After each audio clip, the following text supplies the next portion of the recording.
Brassard, je suis vice-président du groupe SOS et cofondateur de ce qu'on appelle aujourd'hui le mouvement UP. Je vous remercie à tous d'être une nouvelle fois très présents pour cette nouvelle UP conférence. On salue aussi les internautes ici et là, puisque la petite nouveauté de ces dernières semaines, c'est qu'on est en live sur Facebook. On parle d'innovation, on parlera d'innovation numérique aujourd'hui au service du social, mais l'innovation numérique nous permet aussi de communiquer plus facilement auprès de ceux aussi qui n'ont pas forcément la chance de venir à nos événements, parce que loin de Paris, même si on fait aussi de plus en plus de conférences aussi en province, en région, mais on est souvent aussi à Paris, et donc l'idée c'est que le plus grand nombre possible de personnes puissent assister à nos événements, donc ils sont les bienvenus. Merci beaucoup Madame la Ministre d'être ici. Je salue aussi les élus qui nous ont rejoints, Monsieur Corsia. Vous savez que le 11e est important pour nous, parce que, je ne sais pas si vous le savez, mais notamment, il y a plein de raisons, mais le mouvement UP a ses locaux dans les anciens locaux de Charlie Hebdo, auxquels on redonne vie. On en est très, très fiers, avec beaucoup d'activités d'ailleurs, tourné vers la techno, vers le numérique et le social. Je salue Nicolas Goudy qui est parmi nous et qui développe une plateforme qui s'appelle Active, qui fait le lien entre des associations locales et des gens qui ont envie de faire du bénévolat. Et c'est vrai que les plateformes aujourd'hui peuvent faciliter la rencontre entre des gens qui veulent être bénévoles, qui veulent s'engager, et les associations parisiennes par exemple, bordelaises, puisque ça existe aussi à Bordeaux et sans doute demain un peu partout en France et pourquoi pas en Europe et dans le monde. Il y a aussi dans ces plateformes chers voisins, puisque le numérique c'est aussi l'économie collaborative, comment des particuliers peuvent s'échanger entre eux gratuitement des services et des biens. Ça crée du lien social entre voisins. Et puis vous savez que les produits qu'on achète, finalement il y en a beaucoup qu'on utilise très peu, donc autant les échanger aussi, plutôt que de racheter à chaque fois. Et là aussi les plateformes permettent finalement de se rencontrer et d'échanger. Le mouvement UP, j'en ai déjà un peu parlé, on est là toutes les semaines, enfin pas forcément ici, au carreau du Temple. Merci d'ailleurs à tous d'être ici, parce que c'est soit que vous nous aimez beaucoup, soit que vous n'aimez pas la Saint-Valentin, ou que vous n'aimez pas le foot, ou que vous nous faites confiance pour pas trop déborder, pour pouvoir rejoindre votre amoureux ou votre amoureuse dans les temps, ou votre match de foot. Donc on essaiera de finir et de pas trop déborder. En tout cas, on est ici au carreau du Temple, mais un peu partout dans Paris. Parce que vous le savez, l'idée c'est d'être itinérant, d'aller dans des endroits différents qui incarnent les codes de nos événements. Et les codes, c'est quoi? C'est l'innovation sociale, l'innovation environnementale, l'innovation démocratique, l'innovation numérique aussi évidemment, et puis le décloisonnement. On a tous, d'où qu'on vienne, des idées, et malheureusement notre pays et notre société meurent du fait qu'on ne se parle pas assez. Donc l'idée de ces événements, et j'espère que ça se traduira ce soir, c'est voilà, de pouvoir échanger tous ensemble, de découvrir des initiatives qui peut-être peuvent vous inspirer demain, et puis aussi de vous écouter. On essaiera de consacrer un temps aux échanges. On remercie évidemment nos partenaires, il y en a aussi qui sont présents dans la salle, je pense à Accenture. Merci beaucoup à Accenture d'être un des partenaires fondateurs de nos événements. On remercie aussi Aviva, le Crédit Coopératif, Suez et la mairie de Paris. Lorsqu'on est à Paris, la ville de Paris est un partenaire important pour ces événements. Sans ces partenaires, évidemment, on n'existerait pas, puisque la promesse de nos événements, c'est d'être gratuit. N'importe qui peut venir. On voulait vraiment que ce soit ouvert à tous, quelles que soient ces ressources. Aviva, j'en parlais, c'est un des partenaires, et si vous êtes porteur de projet, il y a 1 million d'euros pour faire avancer votre projet, s'il a un impact social, notamment si vous êtes entrepreneur, n'hésitez pas. La démarche est vraiment intéressante et ça peut être un coup de pouce assez intéressant pour vos projets. Le mouvement UP, c'est aussi des productions, le livre Up to You notamment, qui retrace un peu ce qui s'est passé dans nos événements ces derniers temps, des guides qu'on avait fait notamment avec Accenture, qui s'appelle le guide Rêver, Oser, Créer. Voilà, on essaye de faire en sorte que de nos événements naissent aussi une série d'outils qui puissent vous être utiles dans votre vie quotidienne ou dans votre vie d'entrepreneur par exemple. On parle de numérique aujourd'hui, évidemment UP c'est aussi un réseau social. Peut-être que l'avenir des réseaux sociaux, il est, comme beaucoup de choses d'ailleurs, territorial. Donc on a créé ce réseau social qui au départ était un réseau social destiné aux acteurs du changement, vous, moi, tous ceux qui ont envie, dans leur vie quotidienne, dans leur entreprise, dans leur association, dans leur école, de changer la vie des autres, de rendre la vie en société plus agréable. On peut y proposer un projet, des idées, les autres peuvent soutenir. Et puis maintenant, on le fait au niveau territorial, c'est-à-dire qu'on a créé UpSo avec la ville de Sceaux en expérimentation, et puis maintenant il y a UpLille, Paris, UpMetz, UpClermont, et puis il y en a plein d'autres qui arrivent, et puis on le fait aussi à l'international avec le WWF Suisse qui a créé avec nous UpSuisse, et puis UpQuébec, UpCanada, donc voilà, petit à petit ça se développe. Et si vous n'êtes pas parisien et que vous voulez créer votre réseau social territorial dans votre ville, eh ben, vous nous en parlez et puis on fait ça. Et puis comme Paris c'est très grand et que le local parfois demande un petit peu plus, un périmètre un peu plus restreint, eh ben, on envisage de créer, pourquoi pas avec la mairie du 11e, Up Paris 11e, voilà, un réseau social au niveau d'un arrondissement parisien pour bouger les choses et faire en sorte qu'il y ait plus de solidarité dans notre société, et on en a sans doute bien besoin aujourd'hui. Voilà, si vous êtes citoyen, vous pouvez créer des événements avec nous, vous nous soumettez vos idées, on fait des choses ensemble, enfin il n'y a aucun souci, on est même demandeurs. On fait d'ailleurs assez souvent des formats où ça s'appelle les assemblées idéales du mouvement Up, où on vous demande votre avis.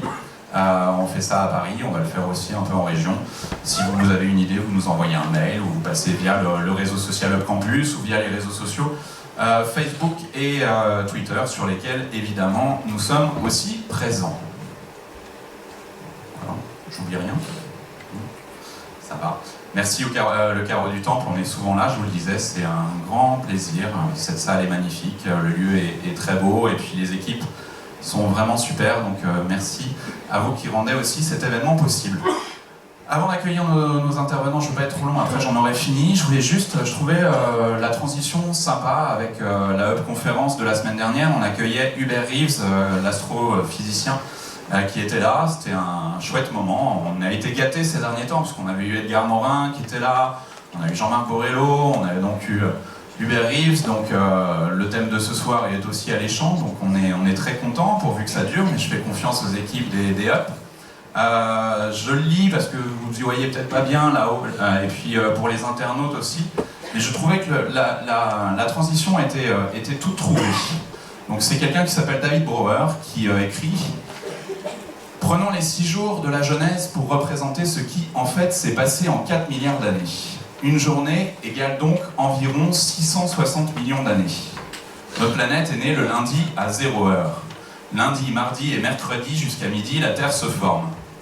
La vie commence mercredi à midi et se développe dans toute sa beauté organique pendant les 3 jours suivants. Samedi après-midi, à 4 heures, les grands reptiles apparaissent. 5 heures plus tard, à 9 heures du soir, lorsque les séquoias sortent de terre, les grands reptiles disparaissent. L'homme n'apparaît qu'à minuit moins 3 minutes. Le Christ naît à 1/4 de seconde avant minuit. À 1/40e de seconde avant minuit commence la révolution industrielle. Il est maintenant minuit, samedi soir, et nous sommes entourés de gens qui croient que ce qu'ils font depuis 1/40e de seconde peut continuer indéfiniment. Voilà, juste pour prendre aussi un peu de recul et se dire que les révolutions techniques qu'on connaît depuis quelques années est évidemment fondamentale, mais qu'il ne faut pas oublier peut-être à quoi elle doit aussi servir, et sans doute évidemment à plus de solidarité et un respect aussi de cette planète qui nous accueille et que défend parfaitement Hubert Reeves. Voilà. Je demande à nos intervenants de nous rejoindre, vous pouvez les applaudir.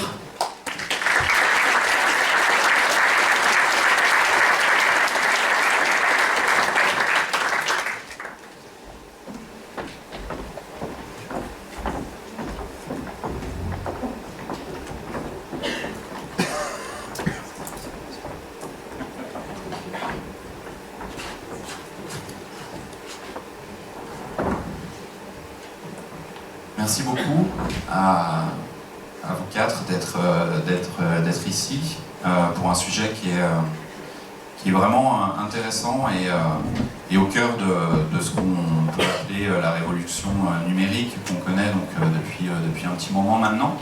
On a souvent tendance à dire que la France est assez en avance sur ces sujets-là. En tout cas, quand on entend parler de ce qui peut se passer sur des événements à Las Vegas notamment, on dit souvent que les États-Unis sont très présents, la Chine aussi, mais la France finalement n'est pas très loin derrière. Et puis on dit aussi qu'en termes d'innovation sociale, d'entrepreneuriat social, la France là aussi a des belles réussites et est assez exemplaire. Avant de rentrer dans le fond du sujet, je voulais savoir peut-être chacun de vous si vous pensiez qu'il y a suffisamment de croisements aujourd'hui entre innovation sociale et innovation numérique. Évidemment, pour ceux qui en plus ont créé des entreprises dans ce sujet, de se reposer sur leurs initiatives. Mais vous aussi, Madame la Ministre, ça fait plusieurs années maintenant que vous êtes à ce ministère, sur votre vision, et puis peut-être pour commencer aussi un petit éclairage, parce qu'on parle souvent d'innovation, mais peu finalement, malheureusement, en politique. Peut-être pas assez. Vous avez aussi un parcours qui peut-être intéresse aussi les citoyens, puisque vous avez fait d'autres choses avant de rentrer dans la politique. Vous avez vécu aussi ailleurs qu'en France. Donc c'est des choses qui évidemment interpellent aujourd'hui, particulièrement dans ce qu'on peut appeler la crise du politique aujourd'hui. Et dans ce rapprochement entre le politique et les citoyens, vous avez pris une initiative qui est assez rare, où les citoyens ont été impliqués dans l'élaboration d'une loi. Donc je trouvais ça intéressant peut-être de commencer aussi par ça, parce que c'est ça aussi le numérique, c'est comment on rapproche à un moment donné les centres de décision des gens qui après vivront ces décisions dans leur quotidien. Bonsoir à tous, merci de m'avoir invité. Je suis très heureuse d'être parmi vous pour parler de ce sujet que je trouve absolument fascinant, qui construit l'avenir et qui rappelle que le numérique, ça reste un outil et que la question fondamentale, c'est qu'est-ce qu'on en fait de cet outil. Et c'est vrai que dans les milieux très technophiles dans lesquels on peut évoluer quand on s'intéresse à l'apport des technologies numériques, il est assez facile de s'enfermer dans une vision qui est celle d'un moyen qui justifie la fin sans se questionner sur le sens et l'essence à donner à ces évolutions technologiques. Pour moi, ce qui fait aussi peut-être le propre de la pensée, d'une certaine pensée française, c'est que la révolution industrielle a été très liée au siècle des Lumières, et les Lumières, c'est le fait de cultiver le doute, mais aussi de définir le sens et l'élévation de l'esprit par et grâce à la technique. Et donc finalement, on n'invente rien en disant que le numérique doit poursuivre un objectif que je considère comme étant celui du bien commun, du vivre ensemble, de la solidarité. Alors, une fois qu'on a dit ça, c'est très beau, mais nommé ministre au sein de son gouvernement en charge du numérique depuis Bercy. Alors, Bercy, c'est le ministère de l'économie et des finances, avec donc la charge de gérer un secteur qui est un héritage, qui est celui des PTT. Parce qu'en fait, moi, je suis la ministre des PTT, donc les postes et les télécommunications. Ça fait innovant tout de suite. Non, mais c'est là qu'on voit à quel point ce sujet a évolué. C'est-à-dire qu'il y a encore quelques dizaines d'années, eh bien, on ne parlait pas du tout numérique, on parlait des PTT, puis des TIC, souvenez-vous, les technologies de l'information et de la communication.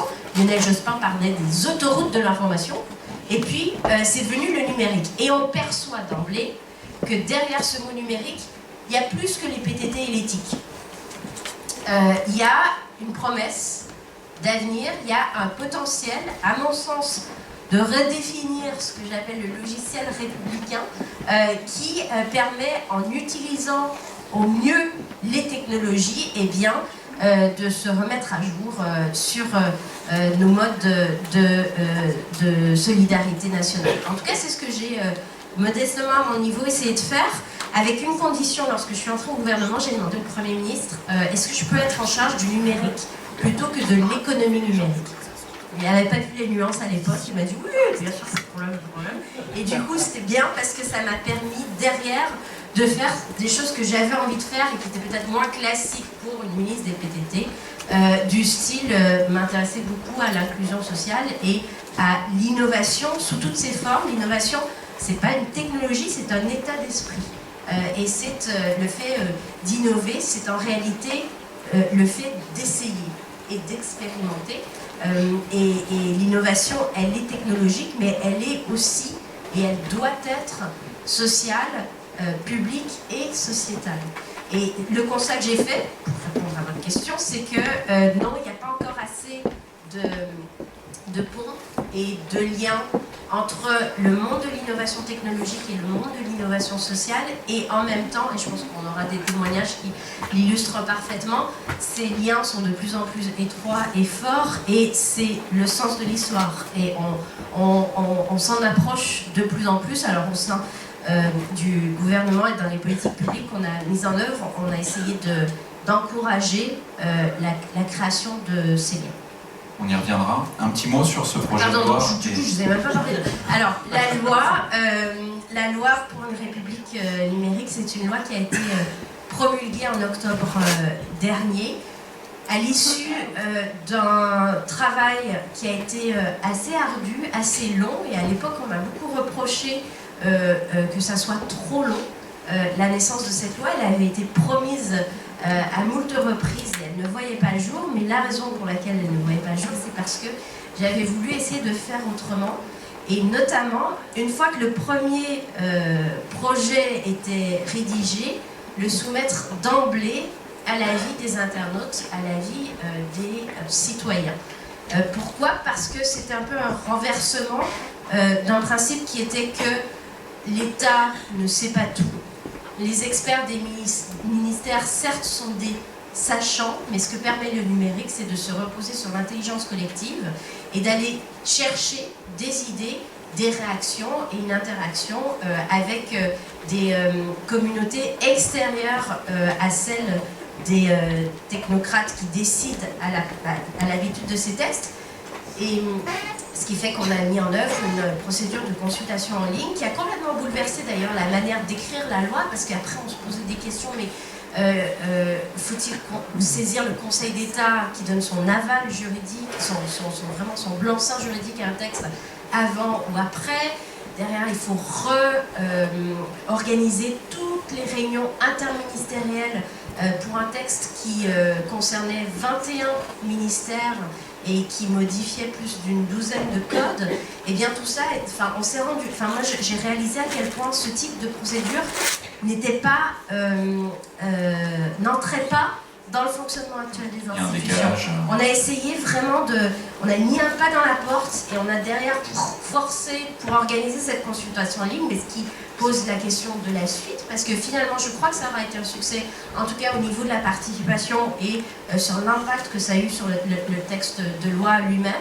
Je crois que l'impact va au-delà de la qualité du texte, parce que s'il a été adopté à l'unanimité à l'Assemblée nationale comme au Sénat, à mon avis, ce n'est pas par hasard. C'est parce qu'on avait dégrossi les aspects inutilement polémiques ou contentieux, ce qui ne veut pas dire qu'on ne faisait pas de politique, mais qu'on a pu se concentrer sur l'essentiel. Donc tout cela a pris du temps et a pris un investissement qui, aujourd'hui, devrait être, à mon sens, permis par les institutions et non pas ne reposer que sur une poignée de personnes de bonne volonté. C'est une question qui se pose à nous collectivement pour la suite.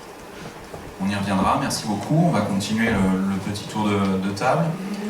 Pierre Digonnet, ingénieur de formation, pas forcément destiné du coup à travailler dans le secteur associatif ou dans l'innovation, ce qu'on appelle l'innovation sociale. Et puis une rencontre avec une thématique dont tu vas nous parler. On va pas se mentir, on se connaît, donc tu me permettras de te tutoyer. Je t'en prie. Merci. Qui est pour le coup la grande exclusion et la façon dont la technologie et le numérique peut aider des personnes en situation de grande précarité. Donc effectivement, on part dans une révolution numérique et effectivement tout va s'automatiser. Et s'il y a le progrès, s'il y a le sens de l'histoire, il faut aussi réfléchir à ces décisions qu'on prend et qu'on ne mette personne de côté. Et en l'occurrence, nous, le sujet qui nous concerne, c'est la question des documents d'identité, des papiers administratifs, des personnes en situation de précarité, des personnes sans domicile. C'est un vrai sujet dans le quotidien d'une personne qui gravite de structure sociale en structure sociale, qui fait des épisodes à la rue, et qui risque de perdre ses papiers, les papiers prennent l'eau, parfois même on vous les vole. Et ça a énormément de conséquences sur le projet d'insertion de la personne, puisque la priorité c'est l'emploi, c'est le logement, c'est recréer du lien social.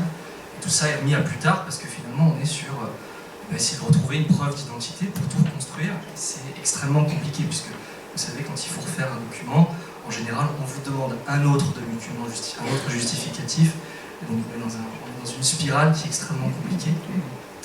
Et puis en contrepartie aussi, c'est beaucoup de temps qui est dépensé par les professionnels de l'action sociale qui accompagnent le public sur les structures sociales d'urgence, au détriment encore une fois de l'essentiel, puisque les assistants sociaux, ce qu'ils font, c'est prendre en charge la personne, essayer de comprendre dans quelle situation elle se trouve, construire un projet avec elle, et puis en fait, non, on ne peut pas le faire parce que les documents ne sont pas là, et on va engager des démarches parce que la personne peut être dans une situation de handicap, a pu être victime d'un accident, donc elle n'a pas les conditions de pouvoir avancer sur les démarches administratives. Et donc ça a des conséquences extrêmement terribles, que ce soit sur le projet d'insertion de la personne, mais aussi sur le travail et la motivation des professionnels qui accompagnent. Donc qu'est-ce que nous avons fait? On a tout simplement développé une plateforme pour que les personnes puissent conserver leurs informations essentielles et puissent, quand il y a une prise en charge qui s'opère en un point donné, pouvoir rendre disponible cette information. Et c'est un projet qui est assez similaire d'ailleurs à ce qui se passe au sein des hôpitaux, où il y a une grande réflexion au niveau du parcours d'un patient. Vous rencontrez un premier professionnel qui fait un diagnostic, et puis après vous êtes orienté vers un dispositif spécialisé, donc effectivement ça peut plus parler, mais c'est la même question qui se passe aussi pour les publics fragiles en situation de précarité. Donc voilà, on a développé une plateforme pour que cette information soit conservée et qu'on mette au cœur de tout ça le parcours de la personne, sachant que chacun a son parcours. Donc effectivement une initiative qui souhaite venir en support d'un métier pour permettre de gagner du temps et avancer sur l'essentiel et surtout pas détruire l'interaction entre un professionnel et un bénéficiaire. Juste par rapport à la première question aussi de ce tour de table sur justement ce lien entre innovation sociale et innovation technologique, numérique, est-ce que dans le cadre de ta formation, tu avais pensé à cet usage de la technologie, ou c'est quelque chose que tu as expérimenté après avec ton parcours et ton début de carrière? Alors il y a une grande question qui a été abordée par le ministre juste avant, qui est effectivement de pouvoir faire une synthèse entre l'outil, la culture qu'on associe à cet outil, et puis après le champ d'application. Là on a avec sa motivation personnelle, etc.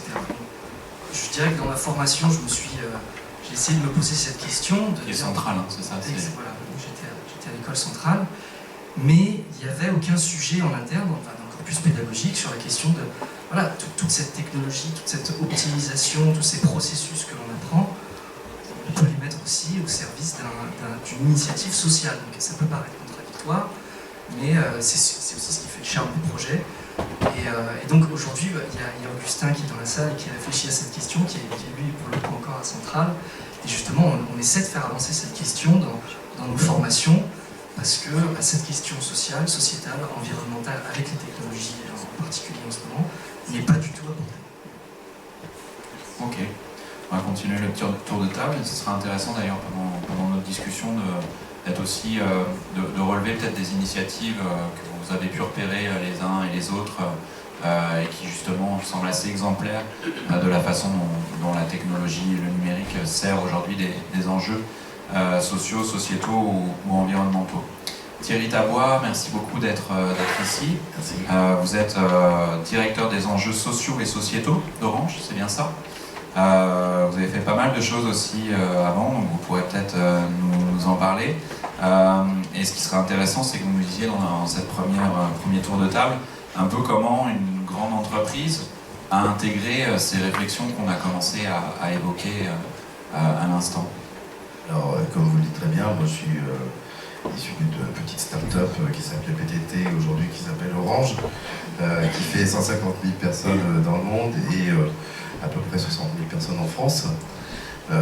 Ce qui veut dire qu'au-delà de nos offres, au-delà des questions de connectivité, etc., on est, je pense, dans notre ADN très profondément un acteur fort de la question de l'aménagement du territoire, du lien social au cœur des territoires.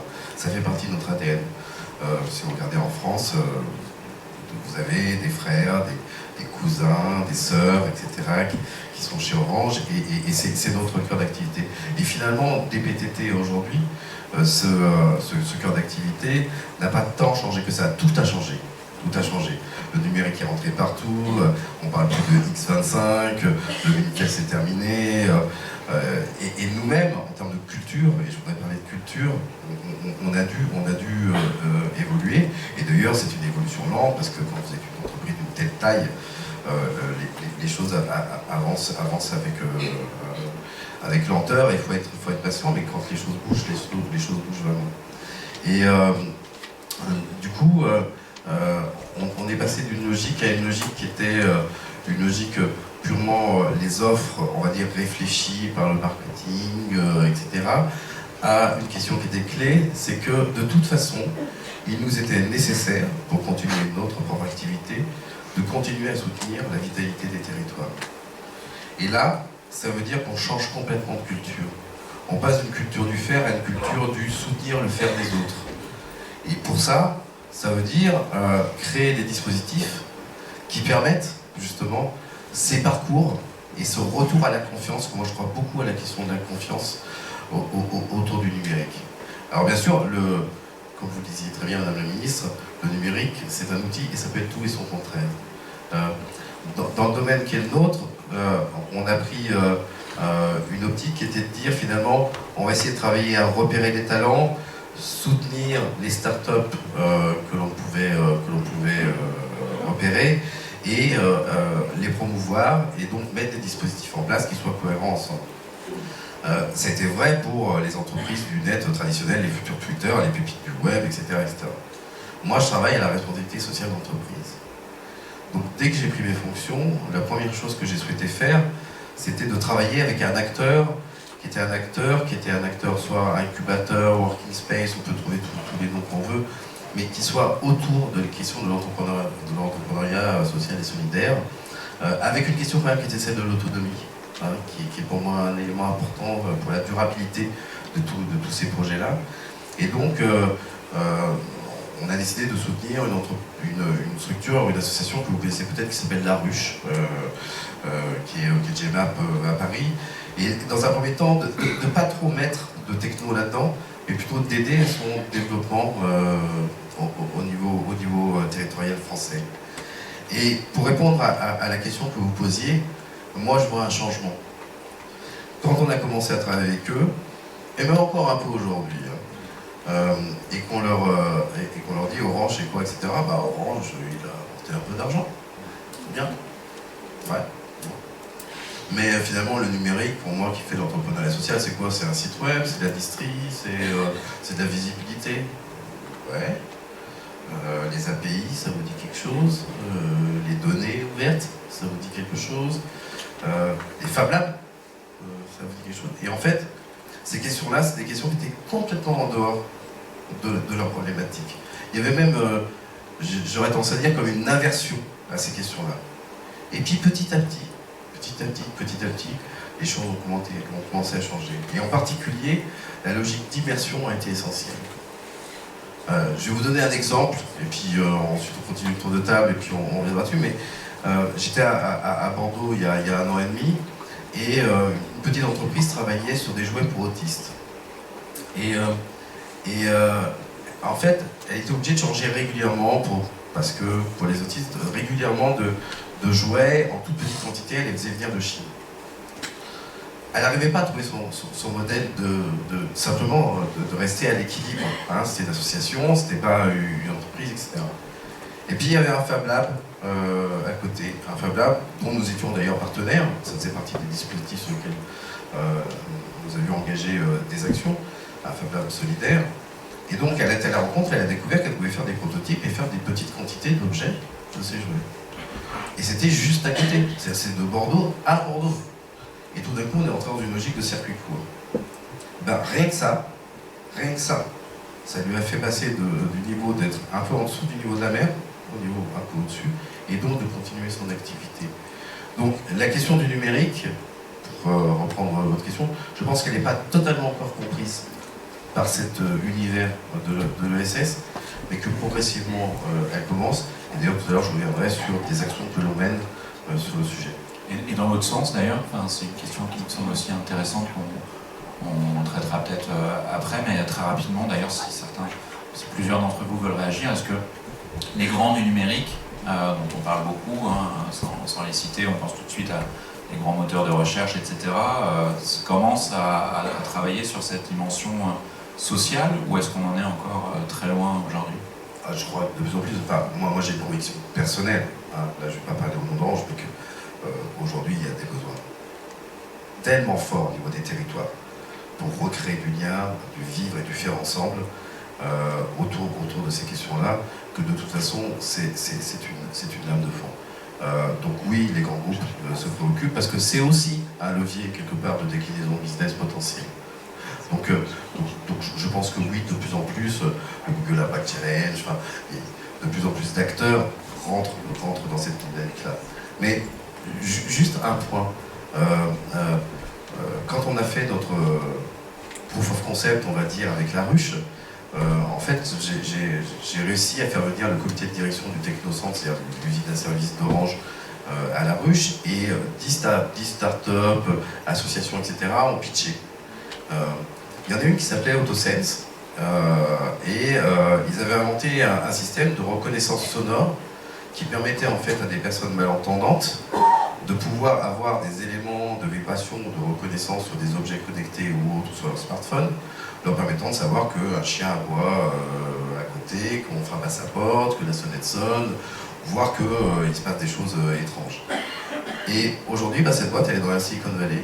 Elle est en train d'exploser. Le CES a sorti l'idée que la reconnaissance sonore serait la nouvelle frontière, peut-être, des nouvelles technologies. Et aujourd'hui, cette appli, elle est gratuite pour l'ensemble des personnes malentendantes. Et donc ça veut dire qu'on peut faire du mainstream business tout en étant en fait sur des actions qui sont des actions à vocation solidaire. Ok, merci beaucoup. Je reviendrai dans quelques instants, Madame la Ministre, sur cette question, parce que c'est évidemment une question très politique aussi. La façon dont les géants d'Internet, ou en tout cas les grandes entreprises, selon vous, commencent à bouger sur cette question du social et de l'environnement aussi, évidemment. Il ne faut pas oublier cette question qui est évidemment très, très importante. Joséphine Goub, je vais dire un petit mot sur vous, mais je vous laisserai vous présenter. Vous avez fait Sciences Po, un master d'urbanisme des pays du tiers-monde à Londres. Et puis après, vous avez fait très fort, parce que le magazine Forbes vous a mentionné dans le classement des moins de 30 ans, des 30 de moins de 30 ans, qui ont réalisé quelque chose d'assez remarquable pour une initiative qui combine justement le social, puisqu'il s'agit de la problématique des réfugiés, ô combien importante aujourd'hui en France et dans le monde, et la façon justement dont les technologies pouvaient aider ces personnes, souvent évidemment, on le sait tous, en situation de grande difficulté, comment la communauté tech, comment tous ceux qui sont concernés par le numérique, dont c'est le travail ou la passion, peuvent à un moment donné proposer des choses au service de ces personnes et de ces familles. C'est ça? Ouais. Si, mais en fait, ouais, ils m'ont donné le prix pour autre chose. Parce qu'avant TechFugis, donc sur la question des réfugiés, j'ai travaillé à une intelligence artificielle pour la demande de visa en Europe. Et là, c'était une entreprise et voilà. C'était un algorithme qui pouvait donner l'information. Voilà. Mais aujourd'hui, je suis TechFugis, donc je vais parler de TechFugis. Donc la première expérience vous a convaincu de ce que vous ne vouliez pas faire, non? C'est ça? Elle m'a convaincue que si on veut faire de l'impact social, il ne faut pas demander à des investisseurs au départ. Il faut demander... parce qu'en fait, on a réussi à faire un très beau produit et les investisseurs n'ont pas voulu suivre. Parce qu'ils voulaient faire du profit maintenant et pas dans 5 ans. Donc ils ont voulu tourner notre technologie en quelque chose de très commercial plutôt que de continuer à faire de l'impact social. Et c'est pour ça qu'on a tourné le produit en Refugees, c'est-à-dire qu'on a pivoté et qu'on a créé une plateforme pour les techies ainsi que les réfugiés, juste à se rencontrer, à faire du code ensemble pour les autres réfugiés, pour leur accès à l'éducation, à la santé, aussi à la dignité, en fait, on parle beaucoup, et d'utiliser toutes les nouvelles technologies, en fait, le blockchain, les imprimantes 3D et des choses similaires, pour les aider à s'insérer socialement et à créer du lien social, en fait. Mais en fait, on peut en parler des heures. Je vais rebondir sur des choses qui étaient dites très bien, qui ont été très bien dites. J'adore, oui, la technologie c'est un outil. C'est pas une solution en elle-même. Nous, quand on arrive et qu'on fait des hackathons pour les réfugiés, les gens nous prennent pour des gens de la Silicon Valley qui veulent résoudre le problème des réfugiés. On n'est pas là du tout. D'abord, c'est surtout un problème politique. Donc, pour nous, c'est pas une crise des réfugiés, c'est une crise politique. Et on a une situation de réfugiés, on choisit vraiment les termes. Et on crée des solutions pour leur aider à accéder à des produits. Donc, on utilise des outils technologiques pour donner une aide sociale. Et ensuite, le numérique, c'est... Vous avez quelques exemples, peut-être, justement, sur ce qui a été, pour que les gens comprennent bien? Ouais, en fait, on est dans divers domaines, mais on n'est pas là pour utiliser une techno et dire on va utiliser cette techno pour... on est là, nos hackathons démarrent comme ça, on en a un dans 3 semaines. Il y a des réfugiés qui viennent sur scène et qui disent voilà, c'est mon histoire et voilà les problèmes auxquels j'ai été confrontée pour m'intégrer en France, ou pour accéder à l'éducation, ou pour accéder à mes papiers. Et de là, on a plusieurs pitchs comme ça, et les technos vont essayer de penser qu'est-ce qui pourrait être mieux fait avec nos outils technologiques aujourd'hui pour que cette information ou cet accès soit rétabli. Par exemple, les femmes enceintes.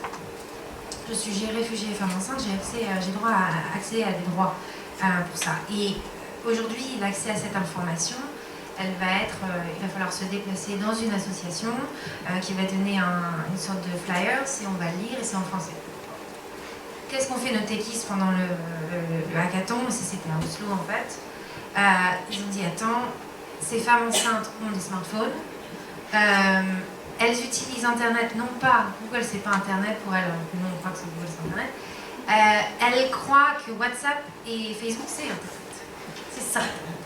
Et donc on a dit, bon, on va créer un chatbot sur Facebook, sur WhatsApp, qui est intégré au Messenger de Facebook, qui va parler en arabe ou en ourdou ou une autre langue, et qui va répondre aux questions de cette femme enceinte avec des informations sur où accéder à cette information ou quels sont les services qui lui sont rendus. Et donc ça va être spécifique, ça va être, on va lui répondre avec son prénom et on va lui dire, bah voilà, j'ai envoyé un texto, enfin j'ai confirmé avec le docteur qui parle en ourdou, à lundi 4h il a une place et vous recevez un texto de confirmation. Et c'est une géolocalisation qui se fait avec le Messenger ou le WhatsApp sur quel est le médecin qui à 400 mètres parle ourdou. Voilà. Donc, c'est un exemple très concret. On n'arrive pas avec une idée, on va faire une application. Non, moi, les réfugiés que je connais, enfin, c'est difficile de parler de réfugiés. Je parle beaucoup de gens qui ont un statut de réfugié parce que ça ne veut absolument rien dire. Réfugié, ça ne vous donne pas la couleur, le genre, le sexe, ça ne dit absolument rien. Ça vous dit même pas si le niveau d'éducation, le traumatisme, rien du tout. Mais ce que je retiens, c'est que la plupart ont un accès assez difficile à Internet, ne se souviennent pas de leur mot de passe sur Google App comme moi non plus, et puis n'utilisent pas beaucoup plus les applications qu'on les utilise. Donc voilà, il faut être assez concret. Thierry, vous vouliez réagir? Ouais, je ne vais pas parler de la France, je vais parler de la Côte d'Ivoire, mais c'est exactement, ça va dans ton sens. On a réfléchi sur les différents secteurs informels, parce qu'il faudrait dire qu'il y a un secteur informel sur les différentes zones d'Afrique, il y a plusieurs typologies, etc. Enfin, je ne vais pas revenir là-dessus. Mais en fait, on s'adressait aux femmes et on se disait, mais qu'est-ce qu'on peut faire pour aider finalement la durabilité de leur activité? C'est des petits tips, c'est des choses, ça va de comment je range mes tomates sur l'étal, hein, c'est des choses aussi basiques et pratiques que ça. Et avec un acteur, on a lancé une idée qui était de dire, mais finalement, faisons de la radio. Ça paraît quand même très très loin d'Orange, quoi. Et au final, non, parce que on a fait de la radio non pas d'information, on a travaillé à de la radio de formation, avec des petits de formation. Pourquoi? Parce que quand les femmes sont sur les étals, en fait, elles passent la journée à écouter la radio. Les radios, il y a 6 langues vernaculaires qui sont travaillées. Les radios en question, et c'est fait avec les Amazones du web, donc c'est fait en local, parce que ça aussi c'est important, il faut travailler tous ensemble, avec nos cultures différentes, etc. Et c'est elles qui ont choisi les différents types de programmes, qui étaient ceux qui allaient le plus aider en fait ces femmes sur les marchés qui travaillent. Au final, derrière, la syndication se fait et très techno. C'est une wiki radio, c'est du travail avec toutes les radios locales, etc. Mais comme on voit, là, on est bien dans cette idée-là. Finalement, la techno est un moyen au service d'une femme qui est vraiment quelque chose. En ayant bien identifié le besoin, ce qui correspond. Et en collaboration, parce que c'est pas venu. Je dis toujours, déjà, moi, je n'arrivais pas à envisager un service ici à Fontainebleau, alors imaginez à Abidjan. Avant de repasser la parole à Axel Lemaire, juste Joséphine, vous disiez, vous parliez des investisseurs là, par rapport à votre première expérience, et quand même dans le social, l'argent c'est souvent le nerf de la guerre quand même, donc est-ce que ça coûte de l'argent, votre initiative, qui permet donc à des réfugiés d'accéder à des services, comment vous faites pour trouver cet argent-là aujourd'hui? C'est pas évident, mais on se débrouille. Nos services, pour la plupart, donc en fait, on a une communauté de hackers, des ingénieurs, des designers et des data scientists qui font partie de notre communauté dans le monde entier. Et on organise des événements dans 25 pays avec des ambassadeurs. Et tous ces gens-là ont commencé à construire des projets qui sont effectivement non-profit, qui vont donner accès à la santé, qui vont donner à l'éducation gratuitement aux réfugiés. Et aujourd'hui, ce qui finance tous ces projets, pour la plupart, c'est des fondations et c'est des donations, vraiment. Et puis quelques gouvernements qui se mobilisent, et la France s'engage par exemple. Quelques exemples de fondations qui vous semblent... Alors, on a eu la fondation Rockefeller, on a eu la fondation BMW, on a la fondation EDF qui finance aussi sur certains projets. Ça commence à bouger. Avec un financement plutôt par programme, du coup. Par programme, en fait, pour être très honnête, c'est extrêmement difficile. Parce qu'on est sur de la techno et que quand on parle d'un chatbot, il faut vraiment expliquer l'impact social et ça fait peur sur quelle est la collection de données. Donc on a beaucoup du mal à articuler qu'on est en train de... En fait, je reçois souvent l'idée, mais pourquoi vous n'allez pas demander des investisseurs et vous ne faites pas ça dans le monde privé? Et je leur explique, moi j'ai mon expérience du monde privé, c'est que le privé va collecter les données de mes réfugiés et les vendre à n'importe qui, parce que pour être le gouvernement de Damascus, ils s'en foutent. C'est grossier ce que je dis, mais il faut protéger les gens vulnérables, ces réfugiés, voilà, et on ne peut pas offrir... Il faut faire l'impact social et après, peut-être de l'argent, mais on peut faire de l'argent avec des projets dans les réfugiés, c'est pas le problème. Le problème, c'est qui est derrière le financement du projet et quelle est la durabilité. Et la motivation. Ouais. Quelle est la motivation et sur la durée, il faut que ces projets durent. Nous, on travaille avec un réseau d'incubateurs locaux. On sait pouvoir accompagner ces projets sur la durée avec toujours des partenaires locaux. S'il y a des projets qui se font en Grèce, il y a un partenaire en Grèce qui est nos projets en Jordanie, c'est un des partenaires jordaniens. Vous êtes allé vite, comment elle est née l'idée? En fait, c'est venu un peu en réaction à la prise de conscience du public européen après la photo du bébé. Moi, ça faisait longtemps que je faisais ça.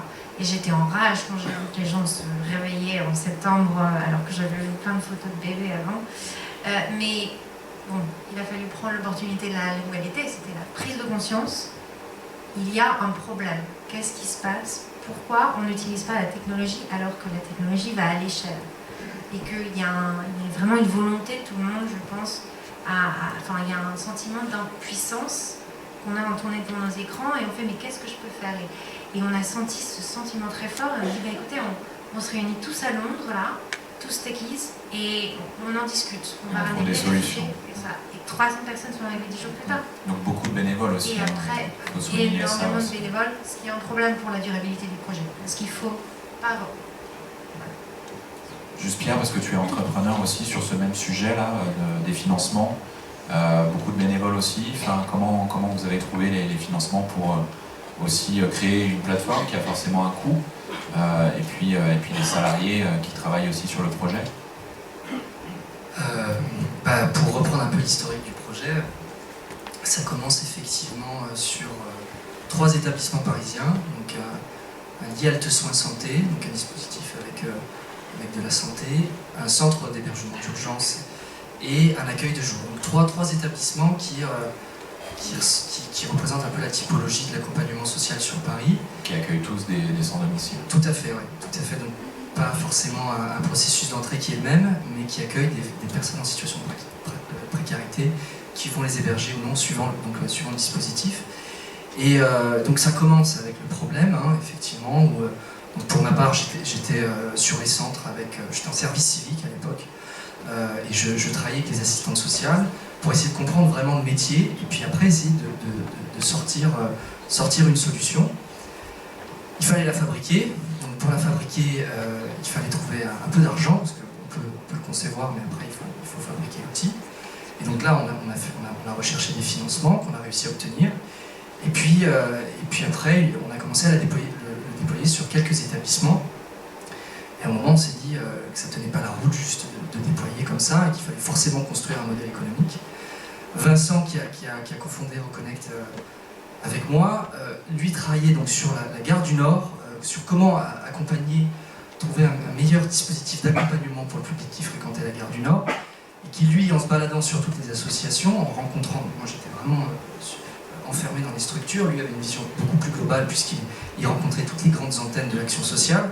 Il s'est rendu compte qu'effectivement la problématique elle n'était pas uniquement sur les 3 centres où je me baladais, mais qu'elle était partout, et que le sujet était d'abord, avait été investigué donc, au sein du groupe SOS Solidarité, mais le SAMU social de la ville de Paris rencontrait le même problème, l'association Aurore rencontrait le même problème, et finalement vous vous rendez compte qu'en fait toutes les associations qui travaillent dans le secteur rencontrent le même problème, et donc en fabriquant l'outil et en le déployant, il y a un moment vous demandez aux structures est-ce que vous êtes en possibilité de payer, vous êtes en train de l'utiliser, ça améliore votre processus en interne, on l'a construit avec vous, voilà, vous connaissez l'équipe, est-ce que vous êtes prêt à payer? Et c'est comme ça qu'on construit un modèle économique. Donc on a un modèle économique qui fonctionne proportionnellement au budget des établissements pour que le prix ne soit pas un frein et que toutes les structures, quel que soit le moyen, puissent en bénéficier. Il y a aussi une logique de solidarité dans le modèle économique. Des entreprises partenaires ou des fondations aussi? Oui, il y a la fondation SFR qui nous a accompagnés. Je pense aussi à la fondation Fonds de dotation Solimut. Et en partenaire aussi, Orange, qui nous a aidés aussi sur la question de la connexion aussi sur les établissements, parce que c'est une grande question, la question de la connexion, parce qu'on peut s'amuser à construire des outils, mais s'il n'y a pas de connexion, ça sert à rien. tu travailles pour rien. Donc voilà un peu comment ça s'est passé. Du coup, Axel Lemaire, il y a 2 questions qui ont été pas mal évoquées, là, la question des grandes entreprises. Est-ce qu'elles évoluent dans leur pratique, et est-ce qu'elles contribuent aussi, selon vous, à financer justement ce changement? Et puis après, on évoquera peut-être aussi la façon dont les pouvoirs publics, dont la puissance publique peut soutenir aussi l'effort. Tout à fait, c'est très lié parce que finalement vos témoignages, à chaque fois, ils révèlent en filigrane la question du qui devrait faire. C'est-à-dire, on voit bien que dorénavant, ce type de réponse doit être construite par un mélange d'initiatives associatives, de soutien financier par des entreprises et bien sûr d'accompagnement par les pouvoirs publics. Mais ça pose la question quand même de qui fait quoi. Et l'intégration des réfugiés, l'aide au développement international ou l'accompagnement des sans-domicile fixe, est-ce que c'est quand même pas les pouvoirs publics qui devraient prendre principalement ces sujets à leur charge? Ils le font, mais est-ce qu'ils le font de la bonne façon? Et donc, pour moi, la bonne façon, c'est celle que vous adoptez, c'est-à-dire que vous proposez des solutions technologiques au service d'une problématique sociale ou sociétale très concrète. Vous commencez modestement, en partenariat avec un établissement, avec une zone géographique, et derrière, vous posez la question de comment généraliser si ça marche. Mais cette approche-là, c'est pas du tout celle qu'on rencontre dans la culture de l'État et dans la culture administrative de manière générale. Et moi, j'ai été forcée de constater à quel point il y avait un décalage, une dichotomie entre votre approche et celle de la réponse classique des pouvoirs publics qui a encore aujourd'hui beaucoup de difficultés à intégrer des offres de solutions comme les vôtres. Alors, ça c'est le premier constat par rapport à... Parce que ce que vous avez décrit, moi j'ai vu exactement la même chose. J'ai fait des visites un peu spontanées, confidentielles dans des centres d'accueil. Et là, les bras m'en tombaient de voir que il y avait des boîtes aux lettres pour héberger le courrier qui est le seul lien de contact des personnes sans domicile fixe. Et on demande aux assistants sociaux de distribuer le courrier une fois par semaine, qu'il faut faire 2 heures de queue pour espérer avoir une lettre, et en fait on arrive, puis non, il n'y a pas de courrier pour vous aujourd'hui. Enfin, en 2017, à l'heure du numérique, ça paraît quand même anachronique. Et puis ce problème de la perte ou du vol, surtout des papiers d'identité, alors même qu'on sait qu'il y a des solutions d'identité numérique et de coffre-fort numérique qui permettent aujourd'hui de conserver tout l'historique des documents d'identification, mais aussi des factures d'une vie, en fait, de manière totalement sécurisée, protectrice des données personnelles. Donc voilà, la difficulté à mettre en œuvre très concrètement des réponses qui sont des enjeux de société globaux en utilisant les technologies. Pour moi, c'était le principal sujet de mon... Alors, les grandes entreprises. Moi, d'abord, je fais une différence entre certaines et d'autres. Et certaines, oui, forcément, sont les GAFA, Google, Amazon, Facebook, Apple, et d'autres grandes entreprises privées qui ont des fondations et qui ont une activité de responsabilité sociale comme la loi le leur demande. Et donc, sur les GAFA, il faut voir d'où on vient. Il y a 20 ans, la plupart de ces entreprises n'existaient pas. Elles sont nées dans la Silicon Valley, dans un espace considéré comme un espace de liberté où tout était possible. Franchement, c'était le Far West il y a 30 ans, il y a 50 ans, 60 ans, c'était un désert, il n'y avait rien d'autre. Et avec cette espèce de mélange d'intérêts entre l'armée, les intérêts de la défense américaine et la recherche, et puis un esprit libertaire très propre à la Silicon Valley des années 60-70. De là est né Internet, et de là est née la création et la dynamique entrepreneuriale absolument exceptionnelle qui a permis à des petits projets de devenir les géants qui sont aujourd'hui, grâce au soutien financier de gens un peu visionnaires qui ont accepté de faire des chèques sur le capot d'une voiture à Mark Zuckerberg, par exemple. L'histoire, vous la connaissez.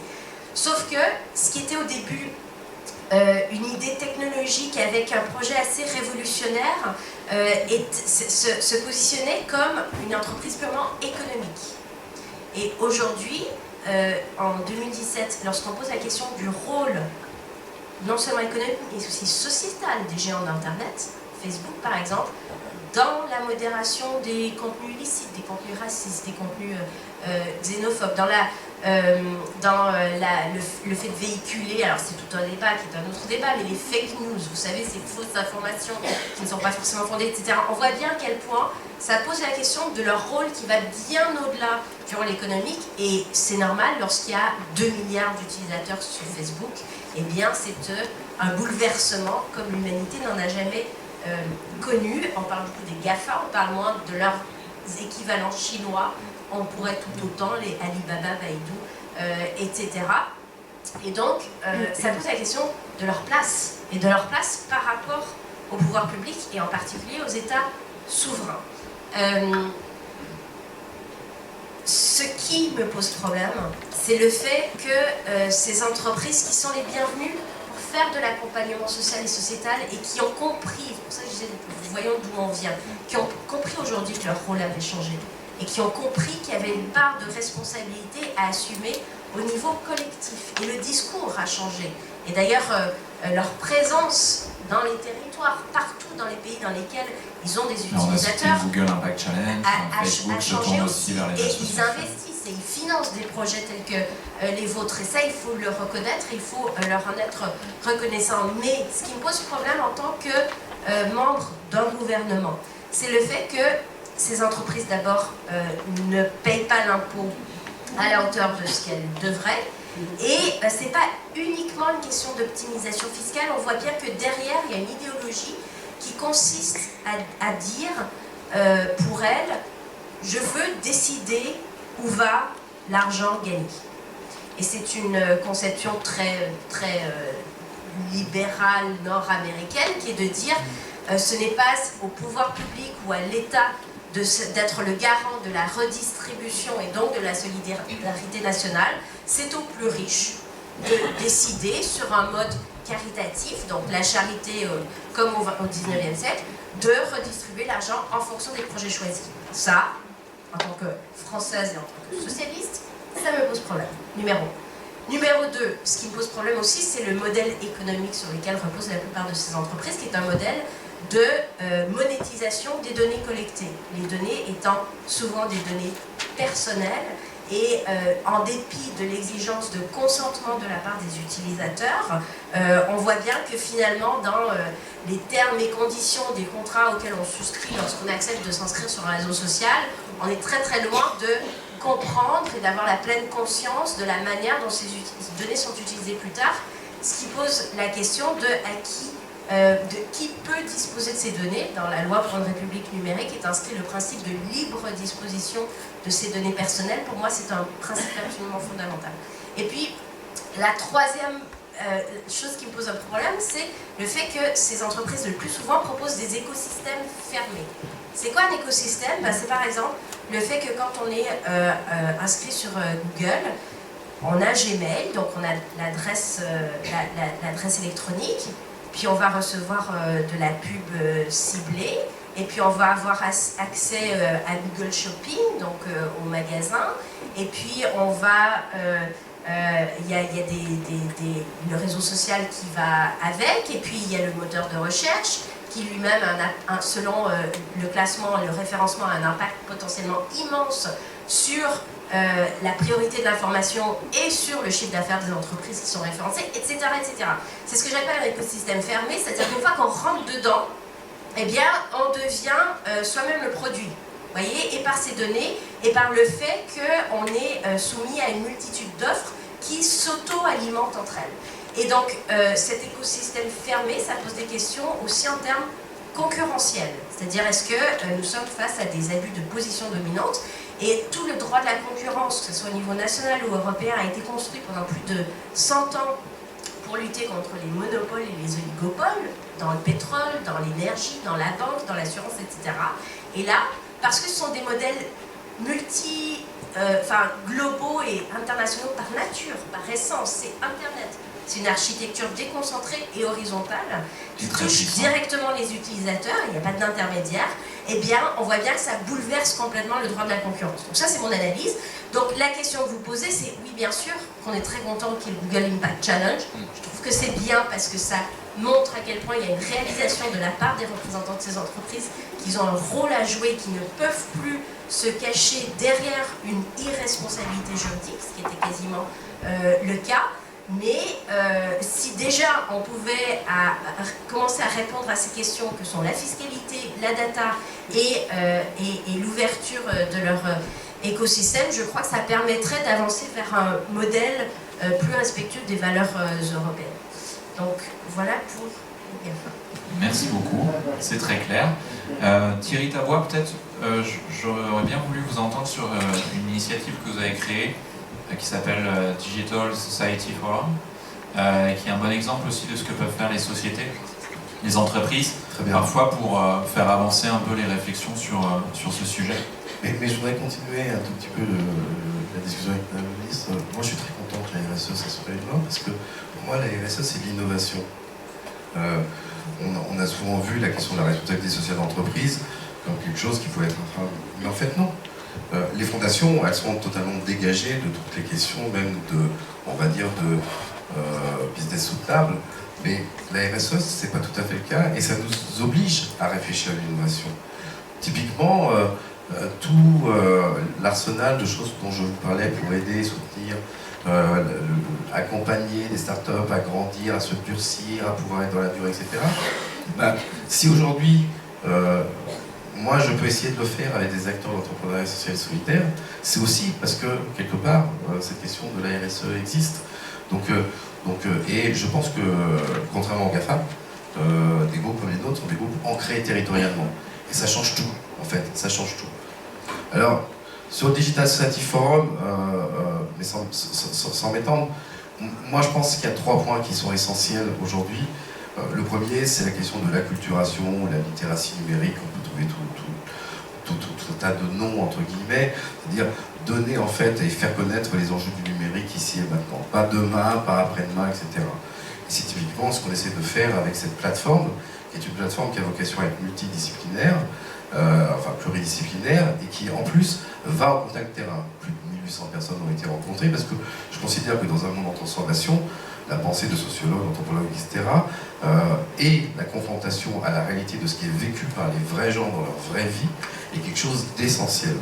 Et que c'est comme ça, en fait, qu'on avance et que tout le monde ressort avec ce que j'appelle le supplément d'âme. Sur la question du numérique, hein, c'est sur la question du numérique, oui. C'est l'impact du numérique sur ta vie aujourd'hui, ici et maintenant.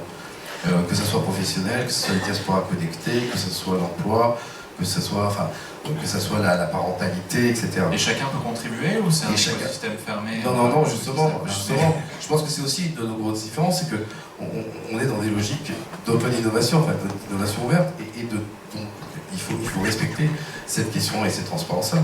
Typiquement, quand on fait un atelier à Bourg-en-Bresse, où il y a 50 personnes qui réfléchissent autour de la parentalité numérique, ce qui va ressortir de ce qui est dit sera mis en ligne. Parce qu'il faut respecter ça, c'est important. Le deuxième point, c'est la question du pouvoir d'agir, l'empowerment, etc. Et là, je pense que justement, tout ce qui peut être fait autour des Fab Labs, de grandes écoles du numérique, des écoles du code, etc., sont des éléments essentiels, parce qu'ils n'apportent pas que la question de la connaissance technique, mais aussi une évolution dans la façon de se positionner, en fait, dans le groupe. Moi, je travaille beaucoup avec Saint-Pont-Marseille, et j'ai vu des mômes, des caténors qui étaient resserrés sur eux-mêmes et qui finissaient la formation en étant totalement ouverts sur le monde. Et donc la question de la confiance était remontée. Et enfin, et c'est le troisième point, c'est soutenir la construction. Donc c'est ce que je disais tout à l'heure. Et là, pour le coup, au début, si on veut trouver et trouver entre guillemets, les acteurs qui, dans mon domaine, enfin dans le domaine que je traite, sont importants, ça passe forcément par des hackathons, des barcamps, des prix. D'ailleurs, là, on a lancé un prix qui s'appelle le Digital Impact avec la ruche, et aujourd'hui, on est à peu près à 150 réponses, et on rend. On fait le prix entrepreneuriat social en Afrique. En 6 ans, c'est 3600 personnes qui ont prétendu à ce prix. C'est pas que un prix. Parce qu'un prix, c'est très sympa, mais qu'est-ce qu'on fait du prix? Derrière, c'est aussi s'engager pour aider à faire en sorte que, à la fois, l'association, l'entreprise, etc., durcisse sa position et soit durable. Et ça, c'est pour moi quelque chose qui est essentiel dans son écosystème. Et d'ailleurs, je suis assez content parce que 90% des gagnants des prix d'entrepreneuriat social africain sont encore aujourd'hui en activité, et 70% des acteurs de la ruche sont aujourd'hui encore en activité. Donc ça veut dire que ça marche. La question, c'est toujours comment on fait pour améliorer les choses via l'outil par rapport à leurs besoins, et pas arriver avec une chape de plomb en disant je m'appelle Orange, je vous mets tous les outils sur la tête, etc. Non, ils ont des besoins spécifiques chacun. Donc voilà, le Digital Society Forum, c'est qu'un des éléments, enfin en tout cas c'est un des éléments que je considère comme important, d'un dispositif d'ensemble. On entend bien qu'il y a l'idée de co-construction aussi, qui est chère aux webconférences. Et puis de travailler avec tout le monde. Oui, c'est ça. Je crois qu'il faut arriver à écouter d'abord, et puis travailler grandes entreprises, publiques, parapubliques, associations, etc. Arrêter de se regarder en chien de faïence et voir au cœur des territoires comment on fait pour permettre leur vitalité, parce que, enfin, je veux dire, quand même, il se passe des choses qui sont difficiles dans les territoires. Moi, j'ai beaucoup en France, je voyage beaucoup en France ou en Afrique, les choses sont quand même très compliquées. Donc tout ce qui permet la vitalisation est important. Et il n'y a pas que votre entreprise, bien sûr, il y en a plein d'autres qui sont des acteurs historiques du territoire. Quand on parle d'accès aux technologies et au numérique, il y a évidemment la question de la fracture numérique, ce qui est en lien avec aussi la question des territoires. Peut-être Joséphine et Pierre, pour commencer sur cette question-là, la façon dont vous voyez ça, finalement, votre projet, c'est aussi de donner accès à la technologie à des personnes qui n'y ont pas accès, dans une finalité sociale évidemment, mais comment vous voyez ce sujet aujourd'hui, l'un ou l'autre? C'est marrant parce que beaucoup de monde ont été surpris quand ils ont vu des réfugiés avec des smartphones. Je crois que Pierre pourrait dire la même chose en fait. C'est... D'accord, ok, vous êtes étonné. Il y a une crise des représentations sur ce qu'est quelqu'un avec un statut de réfugié, je comprends. On s'imagine quelqu'un pauvre qui est utilisé par des raisons économiques et on essaye de faire des débats. Et c'est un migrant économique ou c'est un réfugié? Ce qui n'a aucune cohérence puisque un statut de réfugié est un statut légal. Un migrant économique, c'est une appréciation que vous avez de la raison pour laquelle la personne est venue. Voilà. La plupart des Syriens ont des smartphones qui viennent dans les stades, dans les faits. Pour les autres, ça va être plutôt des téléphones analogues, mais une fois qu'ils arrivent en Europe, ils vont avoir accès à des smartphones. L'apprentissage, la propension à utiliser un smartphone est assez grande chez les enfants surtout. Souvent des téléphones familiaux. Voilà. On n'a pas le choix, moi j'ai envie de rebondir sur ce que je viens de dire avant, on n'a pas le choix. Aujourd'hui, la plupart des réfugiés que je connais qui ont réussi à arriver en Grande-Bretagne ou en Europe et qui s'en sortent, ont utilisé leur smartphone, n'ont pas utilisé les réseaux de ONG qui étaient présentes et les camps, ils ont essayé de refuser les camps. Par contre, ils ont bien donné leur argent aux mafias et aux passeurs, donc c'est 6 milliards qui sont passés en 2015 chez les passeurs. Qui aurait pu donner l'Union européenne si on avait un truc, je ne sais pas. Mais à ce moment-là, il n'y avait que ce mafieux serbe qui était en face et qui disait je te fais passer de l'autre côté. Et ça marche bien, on voit les enfants, ils arrivent très vite à utiliser leur smartphone. C'est de mes amis au statut de réfugiés ont été secourus en mer grâce à leur smartphone parce qu'ils étaient sur WhatsApp et ils ont pu envoyer un message au Coast Guard de Turquie. Des enfants ont pu faire des coups de fil à leurs parents pour leur dire qu'ils étaient bien sains et saufs et que tout allait bien et retrouver leurs parents qui étaient dans un autre environnement. Donc on n'a pas le choix, il faut l'utiliser et il faut penser à l'avenir. Je pense qu'on ne pense pas à l'avenir qu'on laisse à nos enfants. Et encore je suis jeune, mais il faut penser que si on ne fait pas une société qui accueille les réfugiés, on est en train de construire les graines d'une génération qui va pas se sentir intégrée en Europe. Et moi, j'ai pas envie que mes enfants vivent dans un monde où il y a une partie de la population française qui ne sont pas françaises. Et je pense que c'est super important de les intégrer à ce qu'aujourd'hui marche. Si on pense à l'économie du numérique, c'est une économie qui grandit. Je comprends que les cours de code fassent autant de ravis et d'élèves en fait. Voilà. Okay. Merci beaucoup Pierre sur cette question-là. Tu dois aussi entendre souvent que la technologie ça sert à rien pour des personnes exclues. Ouais, le smartphone c'est un véritable outil de survie. On a peut-être l'idée que finalement on pourrait accéder aux prestations sociales, les minima sociaux et puis on aurait un minimum de ressources pour pouvoir avancer et retrouver un emploi, un logement, créer du lien social, etc. Il y a beaucoup d'étapes invisibles avant tout ça. Il faut trouver une domiciliation, une boîte aux lettres. Il faut trouver un professionnel pour être accompagné, il faut être orienté sur des démarches. Donc il y a une complexité énorme et il y a aussi surtout la question, donc une personne qui a perdu son domicile, elle va essayer de le reconstruire dans la ville. Elle va aller en un point pour se nourrir, un autre point pour récupérer son courrier, un autre point, etc. Donc il y a plein d'intervenants qui gravitent autour de la personne et le téléphone, c'est l'outil fondamental pour pouvoir se sortir de tout ça. Et donc on a beaucoup parlé de la fracture numérique effectivement donc sur la question du public, donc du bénéficiaire final, en disant qu'il faut absolument qu'il y ait des dispositifs. Et ça se développe de plus en plus, les associations reconditionnent les téléphones, les mettent à disposition, donc ça c'est fantastique. Et après, il y a une discussion sur laquelle je pense qu'on a commencé en coulisses tout à l'heure, qui est la question de la fracture numérique au niveau des professionnels qui accompagnent. Ça aussi c'est fondamental, parce qu'avec le temps, il va y avoir une déconnexion entre le bénéficiaire et le professionnel qui accompagne aussi. Donc d'une part sur la relation avec le bénéficiaire, et puis aussi donc, pour les associations d'action sociale, il y a un métier qui est de rendre accessible aussi l'offre publique. Et l'offre publique, il y a toute la question de la dématérialisation aussi qui se met en place. Donc il y a, je dirais, deux contraintes qui arrivent des deux côtés sur les structures sociales, sans dire pour autant évidemment que l'ensemble des personnes en situation de précarité maîtrisent le smartphone, ils sont totalement autonomes. Il y a évidemment des personnes dont le degré d'autonomie est plus faible et justement rentre en question l'expertise du professionnel à ce moment-là. Mais voilà, non, maintenant c'est un gros travail pédagogique de sensibilisation auprès des professionnels de l'action sociale pour revenir aux fondamentaux. Voilà, on est derrière, on gère les données, il y a un modèle économique, on ne s'amuse pas à les transmettre, donc faites-nous confiance.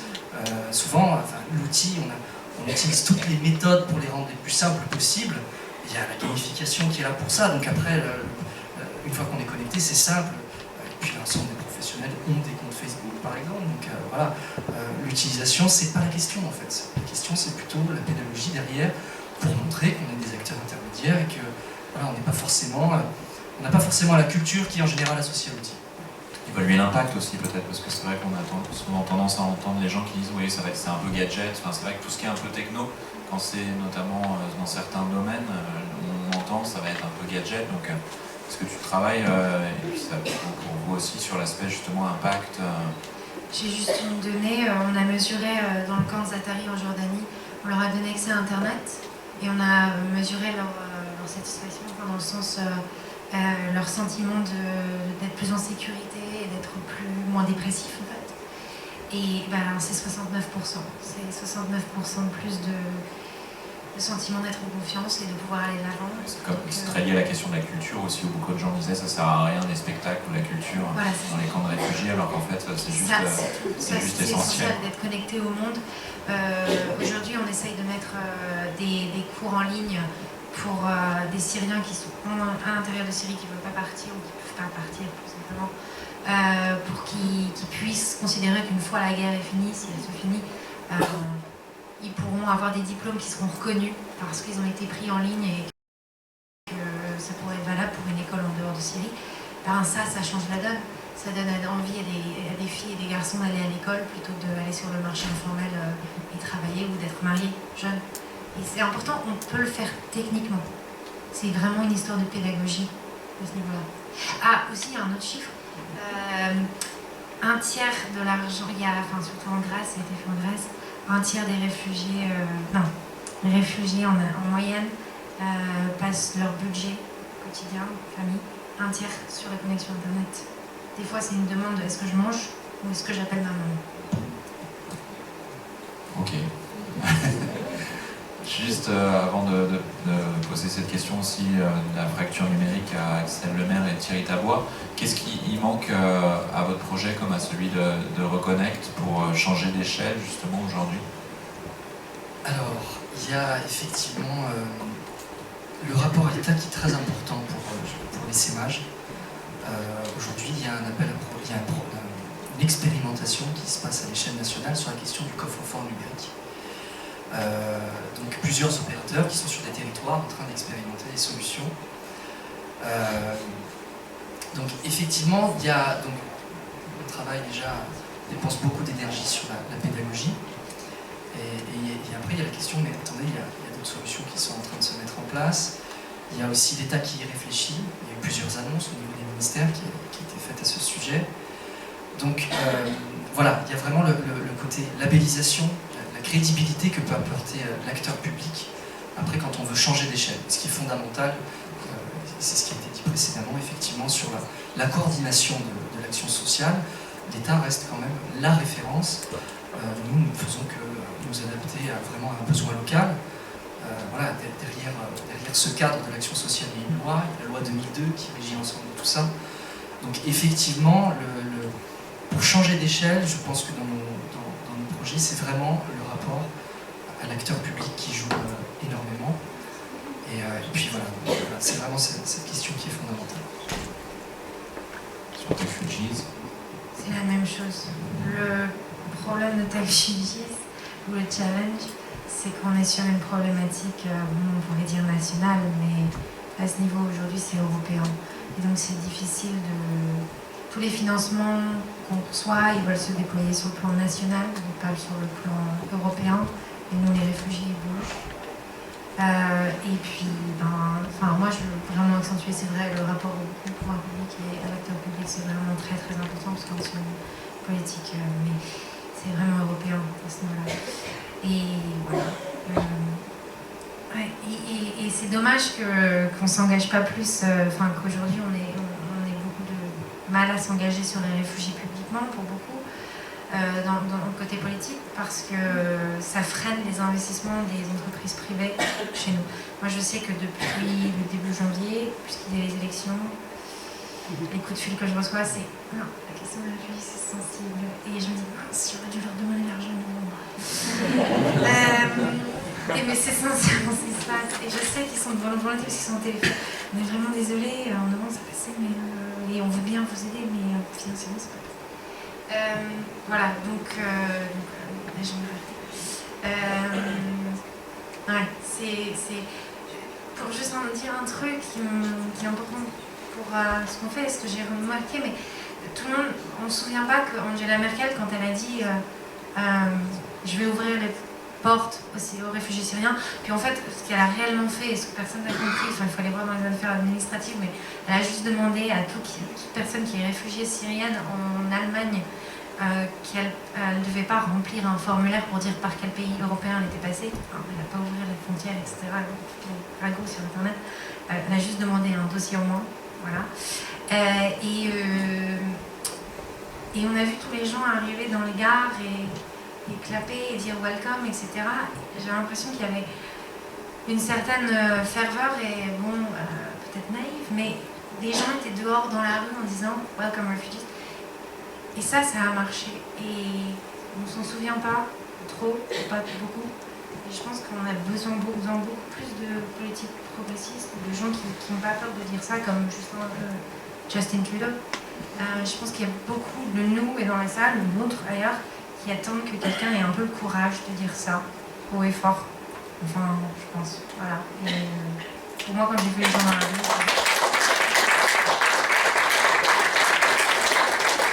Ça aurait pu être la conclusion, mais on n'a pas terminé.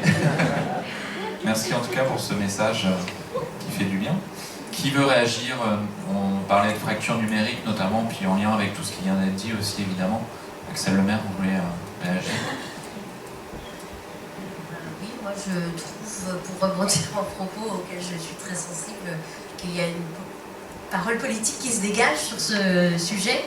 Et quand on voit les menaces qui planent sur notre pays, je vous parlais d'écosystèmes fermés en droit de la concurrence, on pourrait parler de sociétés fermées aussi. Et donc oui, ça sera un des enjeux des élections à venir. Et oui, j'aime bien Justin Trudeau. Mais sur cette question de l'inclusion, j'ai essayé de mettre en œuvre plusieurs initiatives pour répondre à cet enjeu absolument fondamental, parce qu'on voit à quel point le numérique bouleverse profondément les modes de fonctionnement au sein de production, de distribution, de consommation, les rapports sociaux, le rapport à l'information. Bref, ça bouleverse absolument tout. Et oui, il y a un décalage qui peut potentiellement renverser d'ailleurs l'ordre établi ou les rapports hiérarchiques ou les liens naturels. C'est-à-dire qu'en l'occurrence, le réfugié arrive face, je sais pas moi, aux gardes frontières et c'est lui qui a le smartphone. Le SDF arrive face à l'assistante sociale et c'est lui qui a le smartphone.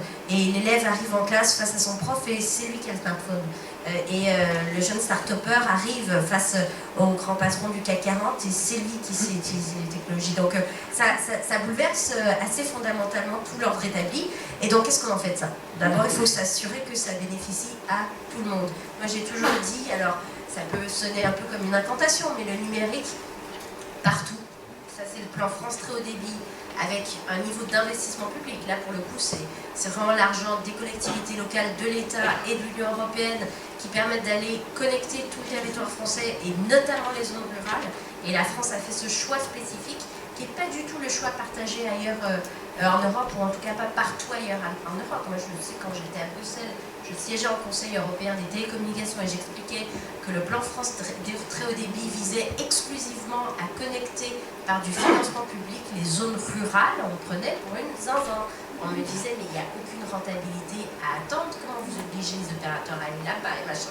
Enfin, donc ça, c'est quand même une spécificité. Donc il y a l'inclusion des territoires pour le numérique partout.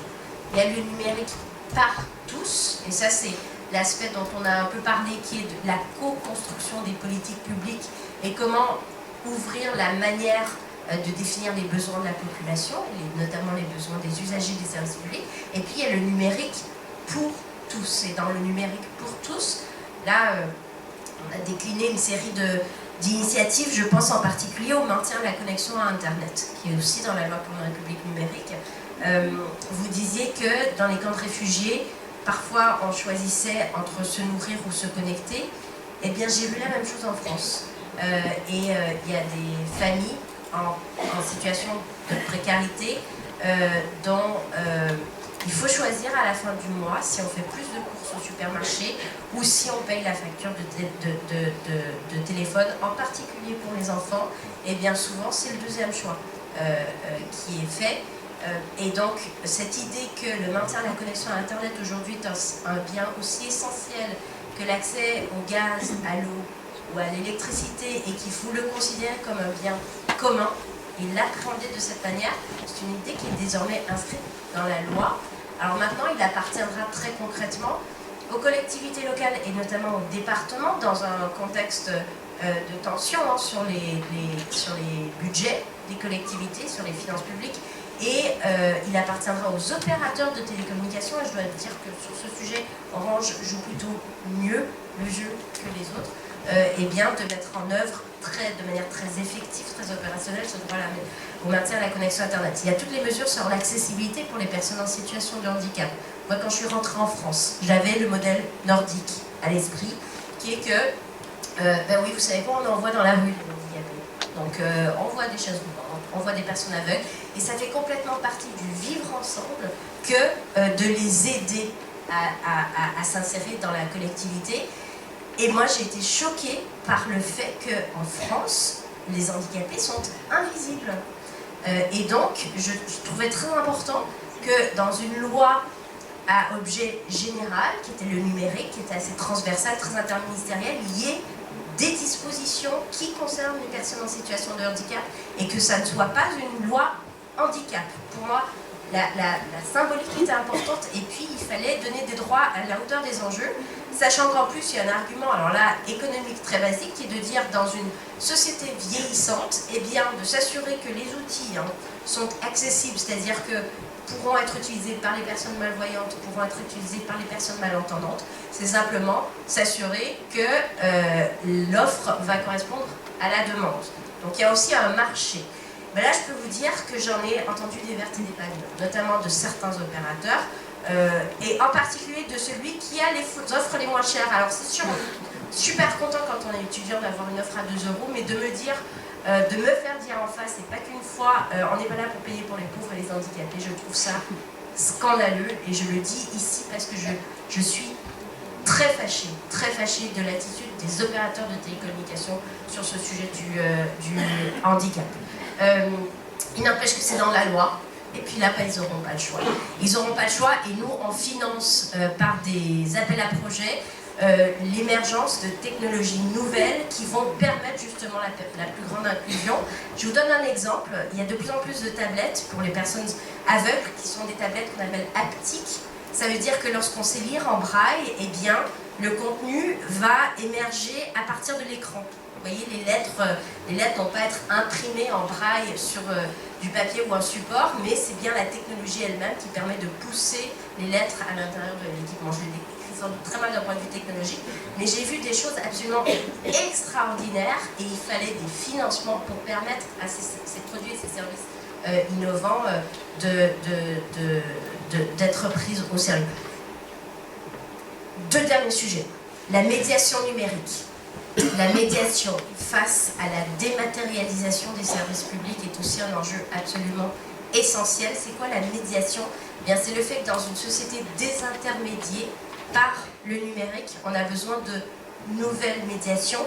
Et donc, lorsque je dois m'inscrire à Pôle emploi, lorsque je dois regarder mes allocations à la CAF, lorsque je dois payer mes impôts en ligne, je ne sais pas comment faire. Et c'est pas vrai que c'est que les personnes plus âgées ou les personnes non éduquées. Le manque d'autonomie dans l'environnement numérique, c'est un constat qu'on peut faire chez tout type de population. Eh bien, il faut pouvoir se tourner vers des gens, des personnes humaines, en chair et en os, sympathiques, qui vont vous accueillir et vous dire on va vous aider. Mais ça, c'est ce que je résume par le mot médiation, avec des médiateurs numériques.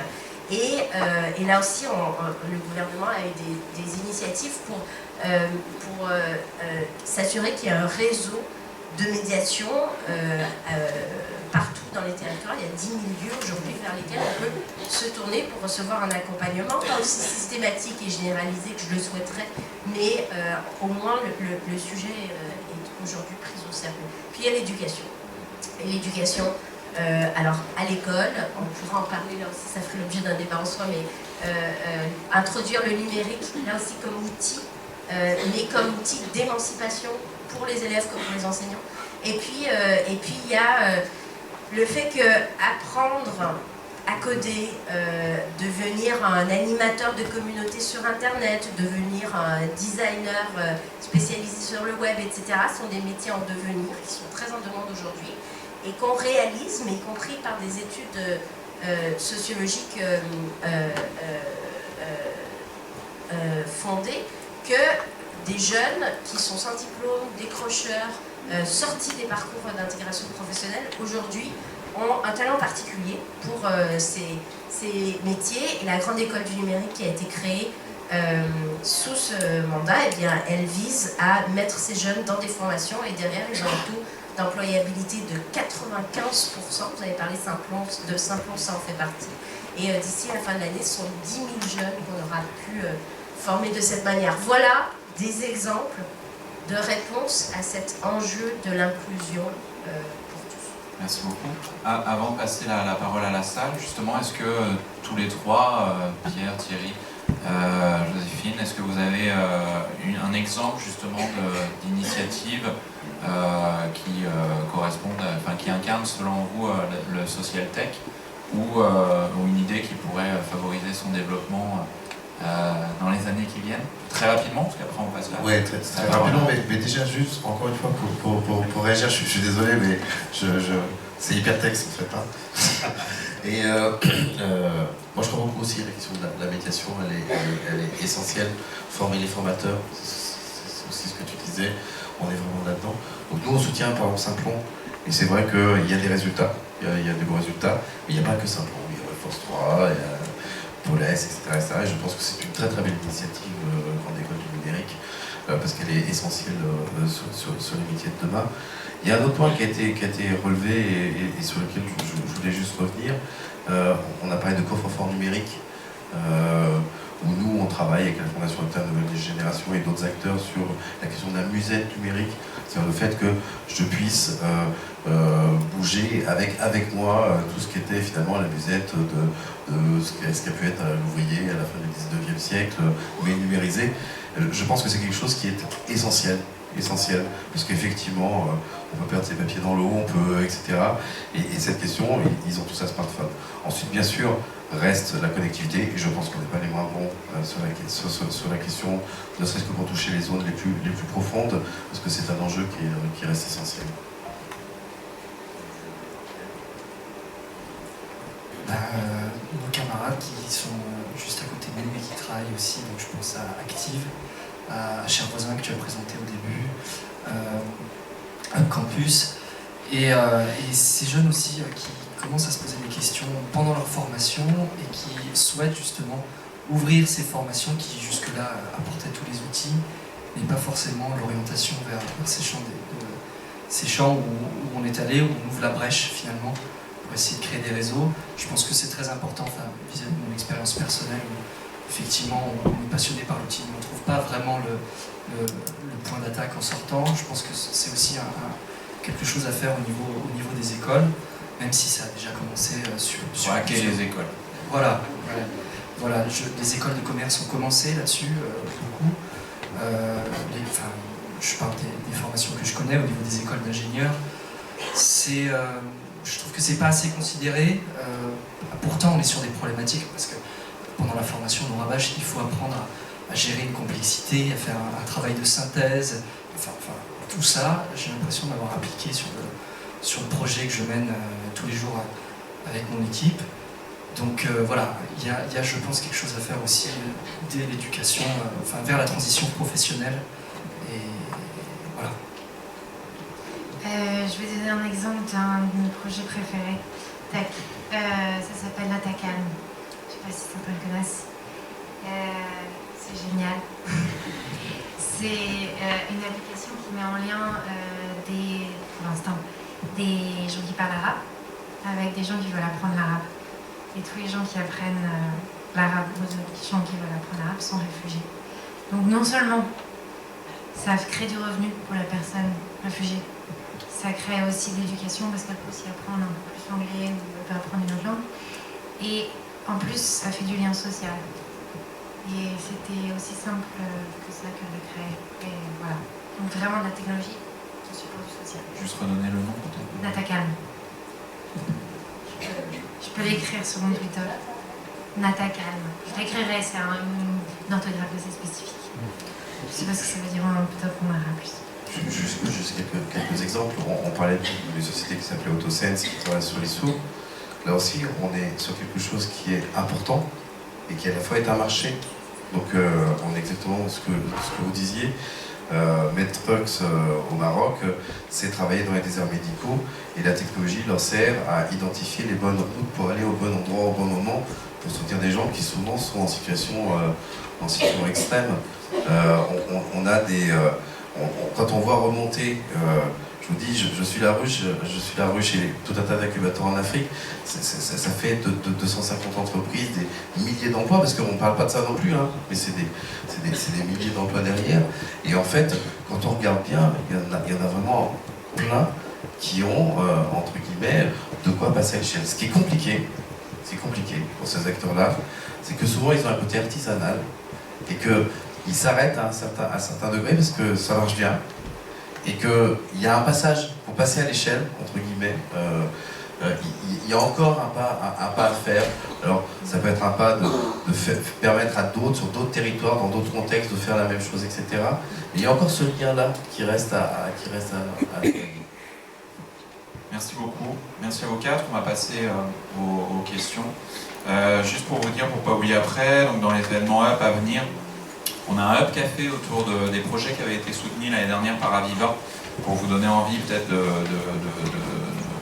concourir si vous avez un projet. Donc ça c'est jeudi au Café Fluctuat, Necmergiture, Place de la République. Café, c'est vêtements qui vous veulent du bien. Hein, on parle parfois de mode éthique et responsable, ça c'est le vendredi 24 février. Et puis un petit peu en lien quand même avec le sujet de ce soir, une Hub conférence à la Bellevilloise le 28 février. Les robots vont-ils hacker l'humanité? Un joli sujet. Et puis on aura un autre sujet sans rapport du tout, quoique, qui sera C'est quand le bonheur le 8 mars au Pan Piper dans le 11e. On parlait du 11e arrondissement tout à l'heure. J'ai oublié de saluer mon ami aussi Frédéric Badina-Serpette qui est élu au 18e. On a hâte de revenir aussi dans le 18e. Si vous avez des idées de lieux qui peuvent nous accueillir, encore une fois, vous le savez, on est itinérant, on aime bien les lieux sympathiques qui nous accueillent chaque semaine, donc n'hésitez pas à nous les soumettre tout à l'heure. Qui a une question? Madame a été la plus rapide. Ah,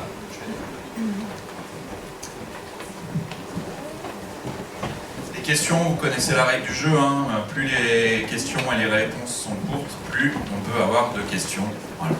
N'hésitez pas à vous présenter si vous le souhaitez. Oui, bonjour. Moi, ce qui m'intéressait dans la numérisation, ce qui m'intéresse, c'est le fait effectivement de créer du lien et de la proximité. Avant, dans les villes, quand il y avait un immeuble de 5 étages, au 5e, il y avait des gens un petit peu moins riches qui pouvaient aider. Donc il y avait une espèce d'économie qui se faisait naturellement. Alors il y aurait peut-être une possibilité qui existe déjà un peu avec le projet dont a parlé Madame, c'est de créer du lien de proximité dans les quartiers et aussi dans les intergénérationnels. Parce que, en fait, ça serait le Airbnb de qui sait quoi faire. Et le problème, c'est qu'on est complètement sectorisé par des médias qui nous racontent n'importe quoi, qui sont possédés notamment par des grandes entreprises. Hein. Et donc, on n'a aucune information bien claire. Et quand on de loin, les réfugiés, c'est lourd. Mais quand on les a à côté, ça devient des personnes. Donc, il y aurait peut-être un moyen de se rapprocher d'une manière simple.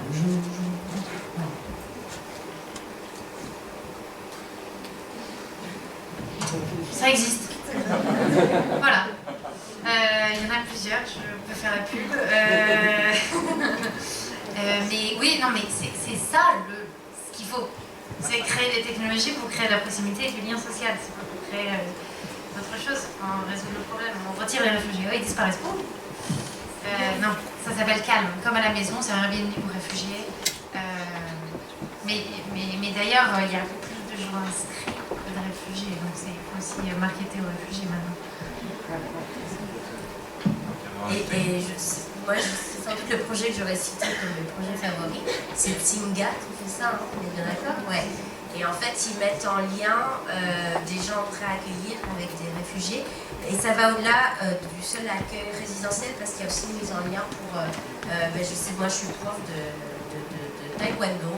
Et bien, voilà, j'offre mes services. Et en fait, ça répond à une problématique qui est celle de l'intégration sociale et linguistique, qui est le premier obstacle à l'inclusion pour ces personnes. Et moi, ce qui me choque dans le discours ambiant et médiatique, c'est qu'on parle toujours des réfugiés en termes de chiffres. Et sauf qu'on a l'impression qu'une fois qu'ils sont entrés ou pas entrés, selon qu'on a mis une frontière ou pas et que les douaniers font leur job, derrière ils s'évaporent. On ne parle plus de leur vie, on ne parle plus de l'intégration. Et donc une plateforme comme celle-là, elle fait vivre au quotidien l'objectif d'intégration. Je trouve ça formidable. Mais ce que vous dites plus largement sur les plateformes de circuits locaux de mise en lien, il y en a plein. Et les plus belles expérimentations, finalement, elles sont vraiment au niveau local, par les collectivités locales et parfois de petites mairies, mais qui finalement ont presque plus de marge de manœuvre que les gros États. Vous savez, une structure comme Voisin Malin, par exemple, hein, qui permet d'aller au contact et de permettre à des gens qui restent chez eux de savoir quels sont les services auxquels ils peuvent avoir besoin, etc. C'est une plateforme exceptionnelle. Enfin, ils font un boulot exceptionnel, quoi. Oui, une autre question. Puis moi j'avais promis de parler d'une appli qui s'appelle Proxydon, c'est puisqu'on n'a pas trop parlé d'environnement et de gaspillage alimentaire, qui met en relation des commerçants, des petits commerces avec des associations locales. Au lieu de jeter, elles récupèrent des produits.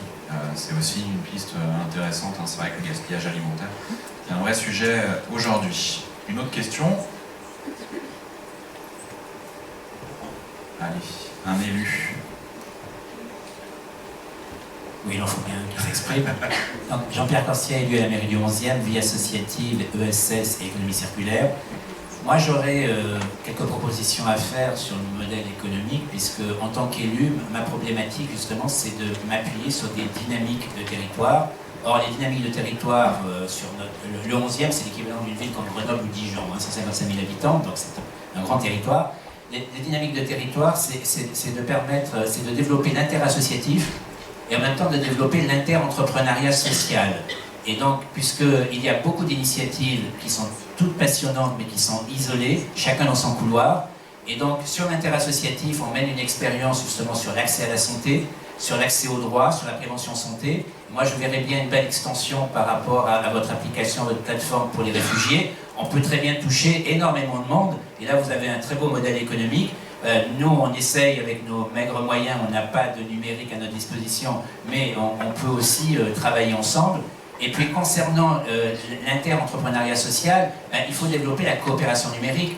Moi, je réunis des entrepreneurs sociaux qui ont des complémentarités entre eux. Il faut qu'ils apprennent à travailler ensemble, ne serait-ce que pour répondre à des appels à projets, à des appels d'offres, pour avoir un développement beaucoup plus important, sortir aussi de la solitude, et peut-être qu'il y a des plateformes spécifiques à développer sur des complémentarités. Peut-être que vous le faites déjà, mais voilà, moi, en tant qu'élu, c'est ça qui me paraît important, c'est de faire se rencontrer les initiatives pour qu'elles aient un modèle économique qui soit un peu plus adapté et en développement. Oui, merci. On essaie de travailler là-dessus et on a besoin de gens comme vous pour travailler sur ces questions-là, donc je prends. Et on a eu la même question, on travaille à Berlin avec la municipalité de Berlin, qui nous a dit c'est bien votre application à l'aide des réfugiés, mais moi, je n'ai pas que des réfugiés chez moi, hein, j'ai des sans-abri, j'ai des gens qui sont pas inclus, etc. Comment vous. Voilà. Et oui, une application ne demande pas le statut de réfugié si on peut l'utiliser par exemple. Ouais. Question? Monsieur là-bas? Qui continue à lever la main pour qu'on l'identifie bien. Merci beaucoup. Bonjour. Ma question, ça va sortir d'une part d'information, mais ça m'intéresserait d'avoir l'avis de tous. C'est quoi la formation? Ingénieur généraliste. Voilà. Qui se pose des questions, effectivement. Et toutes ces histoires et toutes ces questions même, ça résonne avec ce besoin d'interface. Je voulais avoir un peu votre avis là-dessus, votre expérience, comment est-ce que vous l'avez vécu, et comment voilà, mettre en œuvre des compétences ou des outils, par exemple le numérique, des compétences d'ingénieur généraliste, pour mettre en place ça.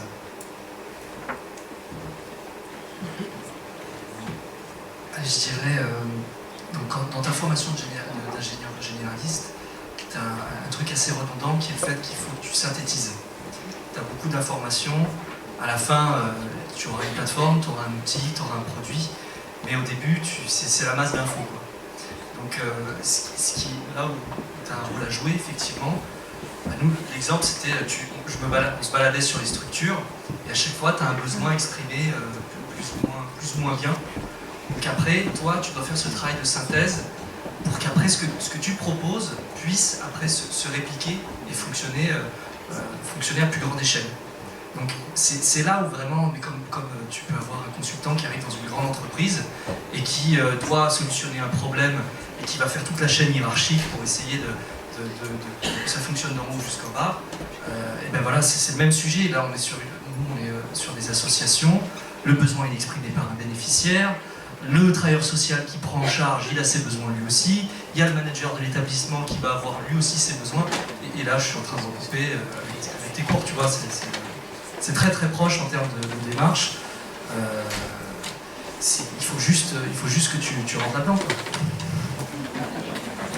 Donc on a un événement dans 3 semaines, on a besoin de tes compétences. Chopé par la patrouille. Je prends. Non mais j'ai un exemple de ça très concret. À un de nos événements, des ingénieurs généralistes sont venus parce qu'il y avait une association qui avait fait tout son travail de connecter des réfugiés à des dîners pour qu'ils apprennent le finlandais par des spreadsheets, des Google Spreadsheets, donc plein d'Excel partout. Et ils n'avaient aucune autre compétence que savoir faire des Excel. Ils se sont retrouvés avec une multitude d'Excel, 1000 cases, etc. Et dès qu'ils ont reçu un coup de fil ou quelqu'un qui s'inscrivait, ils devaient regarder, ils disaient il habite où, il n'a pas celui-là, etc. Bon bref, on pouvait passer des heures. Et le généraliste est arrivé avec 2 autres de ses amis qui sont très techniciens, un data scientist et un user experience designer. Et ils ont juste regardé les spreadsheets, ils ont dit mais les mecs, ça fait combien de temps que vous faites ça? Vraiment. Voilà, et ils ont fait une interface et ils ont mis un algorithme. Et donc en fait l'expérience s'est transformée en une machine à opérer le matching de 2 personnes. Et ça s'est passé en quelques heures. Ils ont fait le programme en un week-end, ils l'ont présenté, ils ont gagné. Et ils ont pu maintenant, quand on parle d'échelle, maintenant ils proposent des cours de yoga, ils proposent pour aller faire des cours dans les bois, etc. Ils ont pu maintenant servir 10 000 personnes en plus de 2 mois. 10 000 personnes difficilement. Axel Lemaire voulait réagir. Pierre aussi. Je me répète, mais moi je trouve ça pas normal que tu te poses cette question-là. Tu vois. Franchement, tu vois, il faut qu'il y ait une interface justement qui se crée entre nos formations et ces problématiques-là, parce que comment ça se fait qu'on se pose cette question alors qu'on retombe sur les mêmes problématiques et qu'il y a un petit moment où tu vas pas être dans une logique lucrative et que tu vas retomber sur la culture standard, etc. Ce que nos campus pédagogiques n'ont pas intégré, quoi. Voilà. Moi, je trouve ça vachement bien que tu poses cette question. Mais en fait, on n'a jamais eu autant besoin d'ingénieurs qu'aujourd'hui, mais pas des ingénieurs tout seuls dans leur couloir, du style l'ingénieur automobile, l'ingénieur aéronautique, l'ingénieur informatique. On a besoin d'un ingénieur qu'on met avec un responsable de projet, qu'on met avec un artiste, qu'on met avec un linguiste qui ensemble réfléchissent à la manière différente et nouvelle d'appréhender une problématique. Je vais donner 2 exemples concrets. Après les attentats terroristes à Paris, la préfecture de police avec les services d'urgence de l'État et le ministère de l'Intérieur et en conjonction avec moi et les équipes, on a organisé un hackathon. Il y avait des représentants des ambulanciers, il y avait les associations de victimes, etc. pour se dire comment, face à la menace terroriste, on pourrait utiliser au mieux les technologies pour permettre des réponses plus efficaces. Et en fait, les réponses proposées à l'occasion de ce hackathon étaient assez formidables, en ce sens que les principaux protagonistes n'y avaient pas pensé. Et donc ça veut dire que derrière toute aujourd'hui problématique de politique publique, il y a une dimension d'ingénierie, notamment informatique, qui est absolument fondamentale. Un autre exemple qui vous concerne tous, c'est le CPA. Le CPA, c'est quoi? C'est le compte personnel d'activité. Cette idée que je trouve assez révolutionnaire en soi, qui est que désormais les droits sociaux ne sont pas attachés à un emploi et à un contrat de travail, mais au parcours, pas que professionnel d'ailleurs, de vie des individus. Et pour le moment, le CPA, c'est un réceptacle de certains droits, mais c'est, si ça marche, destiné sur le long terme à vraiment nous suivre chacun dans notre vie, des études jusqu'à la fin de vie.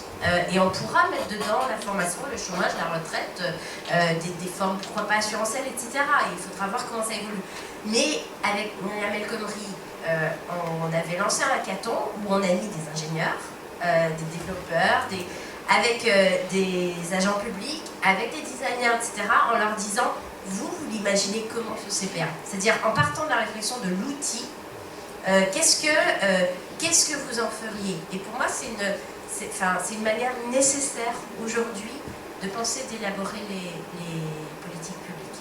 Donc vous êtes très utile, monsieur, et il faut travailler au sein de la collectivité pour des projets d'intérêt général.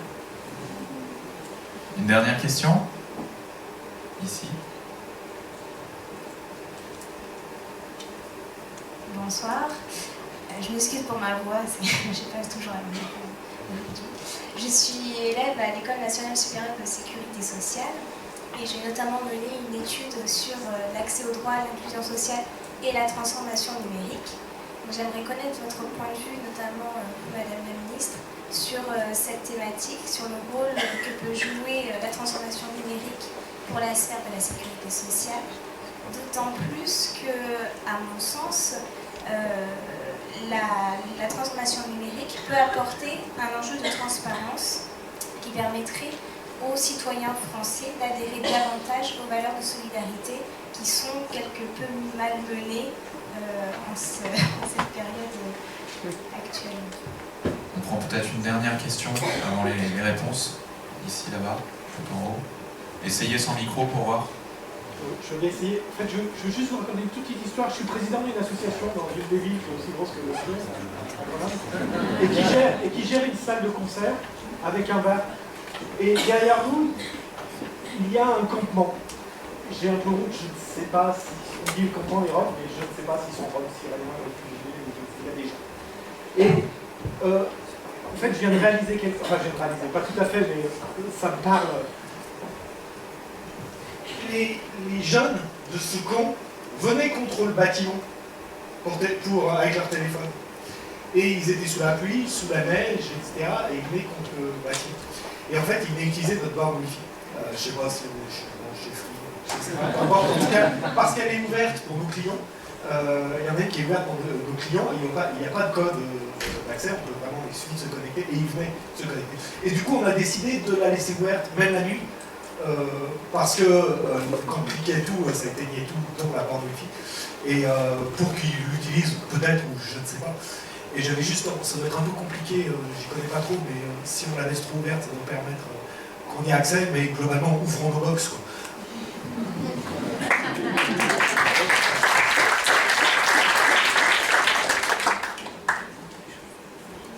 C'était la dernière question ou intervention.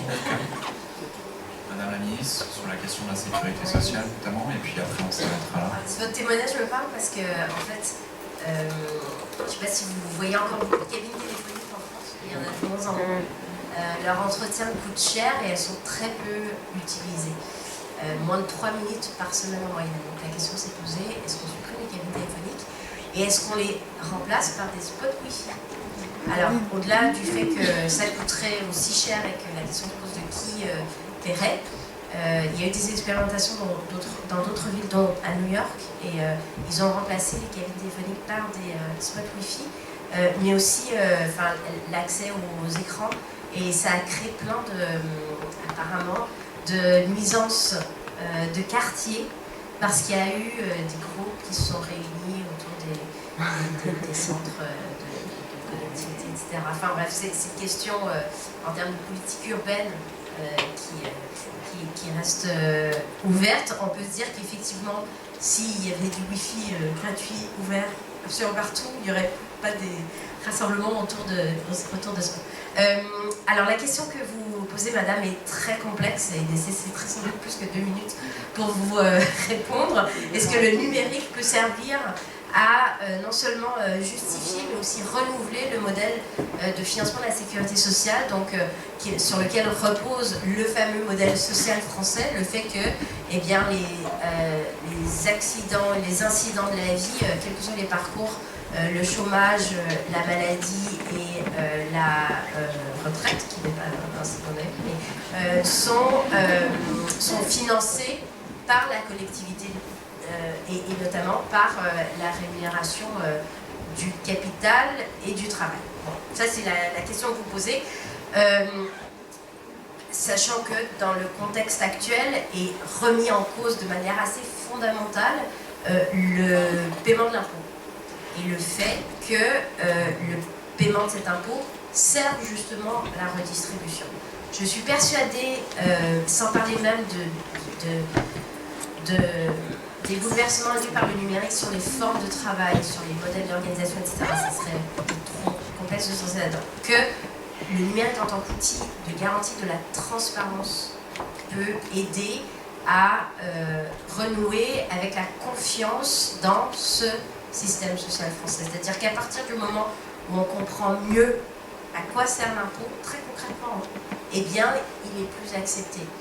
Et c'est vrai que là aussi, le fait d'avoir eu une expérience de vie assez longue à l'étranger fait que quand on arrive en France, et alors ça peut paraître un peu naïf ou ingénu de dire ça, mais je vous assure vraiment qu'on voit la qualité des services publics, le fait que ça soit une offre universelle, gratuite, en matière de santé, en matière d'éducation et en matière sociale, et on se dit, on a une chance extraordinaire, mais si fragile, qui repose justement sur ce modèle de redistribution, on ne peut pas se permettre qu'il soit remis en cause aujourd'hui, et le numérique peut servir à le moderniser et à le rendre plus transparent.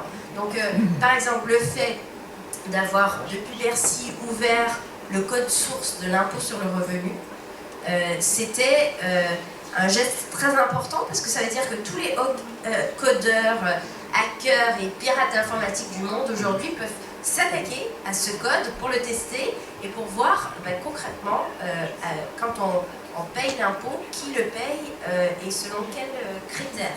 Alors pour la petite blague, quand on a ouvert ce code source le lendemain, le jour même, j'étais avec Michel Sapin et la panique parce que des journalistes nous contactent en nous disant ça y est, le code a déjà été hacké et il a été découvert une faille super importante qui fait qu'il va falloir que vous remboursiez 1 € d'impôt à chaque contribuable français. Et là, on recommence, mais vraiment, de manière assez sérieuse, les équipes à Bercy commencent à carburer, panique, ça va faire scandale, etc. Et en fait, on s'est bien fait avoir parce que c'est le 1er avril. Mais le fait d'ouvrir le code des impôts et dans la loi pour une république numérique, il y a ce principe de la transparence des algorithmes. Quand une décision administrative est prise, sur quoi elle est fondée d'un point de vue informatique, est-elle discrétionnaire ou quels sont les critères qui ont permis ces résultats, tout ce qui va vers la transparence et vers l'ouverture est à mon sens absolument fondamental. Merci beaucoup. Je retiens aussi de votre dernière intervention qu'on pourrait créer une plateforme qui permette aux Français d'aller voir comment ça se passe ailleurs aussi, mais de se rendre compte que parfois on a aussi un peu de chance quand même de vivre dans ce pays, même s'il y a encore plein de choses à faire. Et en tout cas, c'était très inspirant. On va applaudir pour remercier